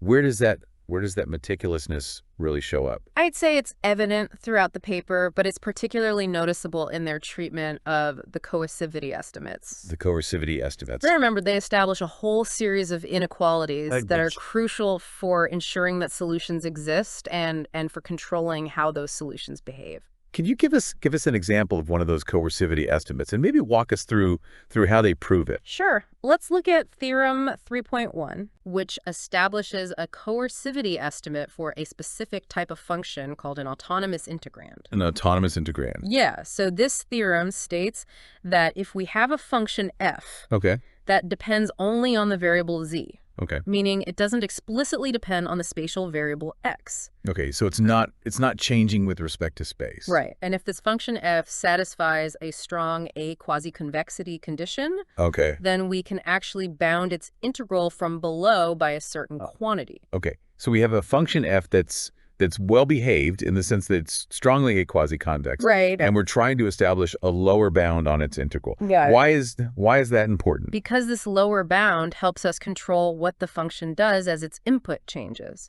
It prevents the function from becoming arbitrarily small. Which is super important for making sure that our minimization problems actually have solutions that make sense. So it's like a safety net. It's preventing the function from just, collapsing to zero and causing all sorts of problems. Exactly. A great analogy. Okay. So how do they actually prove this coercivity estimate? Well, they start by considering the integral of the function evaluated at a point viv 0 plus, where Vero is a fixed function and is a smooth function that vanishes on the boundary of our domain. And then they do this really clever thing. What's that? They split this integral into two parts. Okay, so they're breaking down the integral into smaller, more manageable pieces. That's the idea. The first part involves the integral of f evaluated at alone. And the second part involves the integral of the difference between FVO plus and f. So it's like they're separating out the contribution from a self and the contribution that comes from the interaction between V or N. Exactly. And to bound the first part, that integral of f, they use the strong A-Quasiconvexity of f. Right. And this property allows them to establish a lower bound that depends on the integral of a term involving the P-Laplacian of... The P-Laplacian. Can you remind us what that is? Sure. It's basically a generalization of the usual Laplacian operator, which measures the curvature of a function. And the P that refers to an exponent that appears in the definition of the operator. It's a powerful tool for analyzing functions in spaces where the usual notion of distance doesn't quite apply. So they're using this P-Laplacian to capture the curvature of. Right. And that curvature is tied to the lower bound on the integral of f. Because f is strongly A-Quasiconvex. Exactly. What about the second part of the integral, the interaction term? How do they handle that? To estimate that term, they use the Lipschitz continuity of f. Lipschitz continuity. Yeah, which essentially limits how quickly the function can change as its input varies. And this property allows them to bound the interaction term by an integral that involves both Pu and vet. So they're taming the potential wildness of the interaction term by ensuring that f doesn't change too drastically.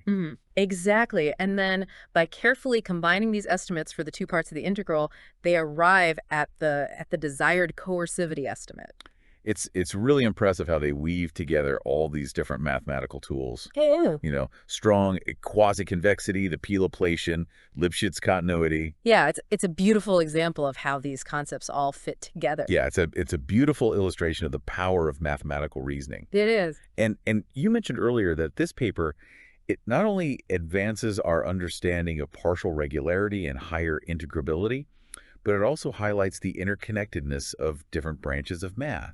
Right. Where do you see that interconnectedness most clearly? I'd say it's evident throughout the paper, but it's especially striking in their use of tools from functional analysis and the theory of partial differential equations to solve problems in the calculus of variations. Can you give us a specific example of that cross-pollination between fields? Sure. Consider their proof of the excess decay estimates, which are, crucial for establishing partial regularity. Right, right. These proofs rely heavily on the theory of elliptic partial differential equations. Okay. Which is a branch of math that studies a special class of equations that involve derivatives. Can you elaborate a little bit on how they use elliptic PDE theory in these proofs? Sure. They introduce a sequence of rescaled functions that converge to a limit function. Okay. And they show that this limit function satisfies a special type of elliptic partial differential equation, known as a harmonic equation. A harmonic equation? What's so special about that? Harmonic functions, they have some really nice properties. They're incredibly smooth. In fact, they have continuous derivatives of all orders. Yeah. And they satisfy something called the mean value property. Okay. Which basically means that their value at a point is equal to the average of their values over a sphere centered at that point. So harmonic functions are like the epitome of smoothness and regularity. Exactly. And by showing that their limit function is harmonic, they can use all these powerful tools from elliptic PDE theory to control its behavior very precisely, which lets them derive the excess decay estimates. It's amazing how they connect these seemingly disparate areas of math. It is. The calculus of variations, functional analysis, elliptic PDE theory, all to solve these really challenging problems. Yeah, it really shows how interconnected math is. It does. It's a testament to the beauty and the unity of math. Yeah. These different branches, they're not isolated. They're all part of this grand, interconnected web of ideas. That's a great way to put it. This paper has been such a fascinating journey. It has. Through this world of advanced math. What are some of the key takeaways that you'd want our listeners to remember from this deep dive? I think, first and foremost, it's important to appreciate the significance of those partial regularity results. Right. They tell us that the solutions to a wide class of optimization problems are remarkably smooth, even though the problems themselves are quite complex. So despite the inherent complexity, there's an underlying order. There is. To the solutions. Right.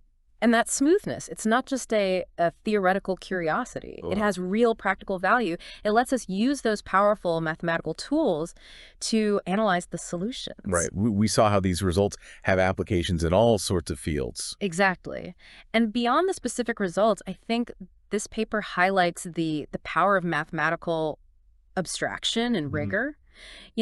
By carefully defining the concepts and using precise logical reasoning, the authors are able to establish these results that are both profound and widely applicable. It's a testament to the power of math itself, that we can start with these abstract ideas and use logic to derive insights that have a real impact on the world. Exactly. And this paper also shows how important collaboration is and the constant evolution of mathematical knowledge. By building on the work of others, the authors have made a significant contribution to our understanding of optimization. It's inspiring to see how mathematicians keep pushing the boundaries of the field. It is, yeah. Seeking out those new insights and new connections. Yeah. And I have no doubt that this journey of mathematical exploration will continue to yield all sorts of amazing discoveries. Absolutely.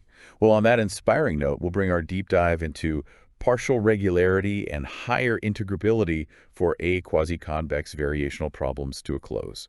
Thanks for joining us on this fascinating adventure. Thanks for having me.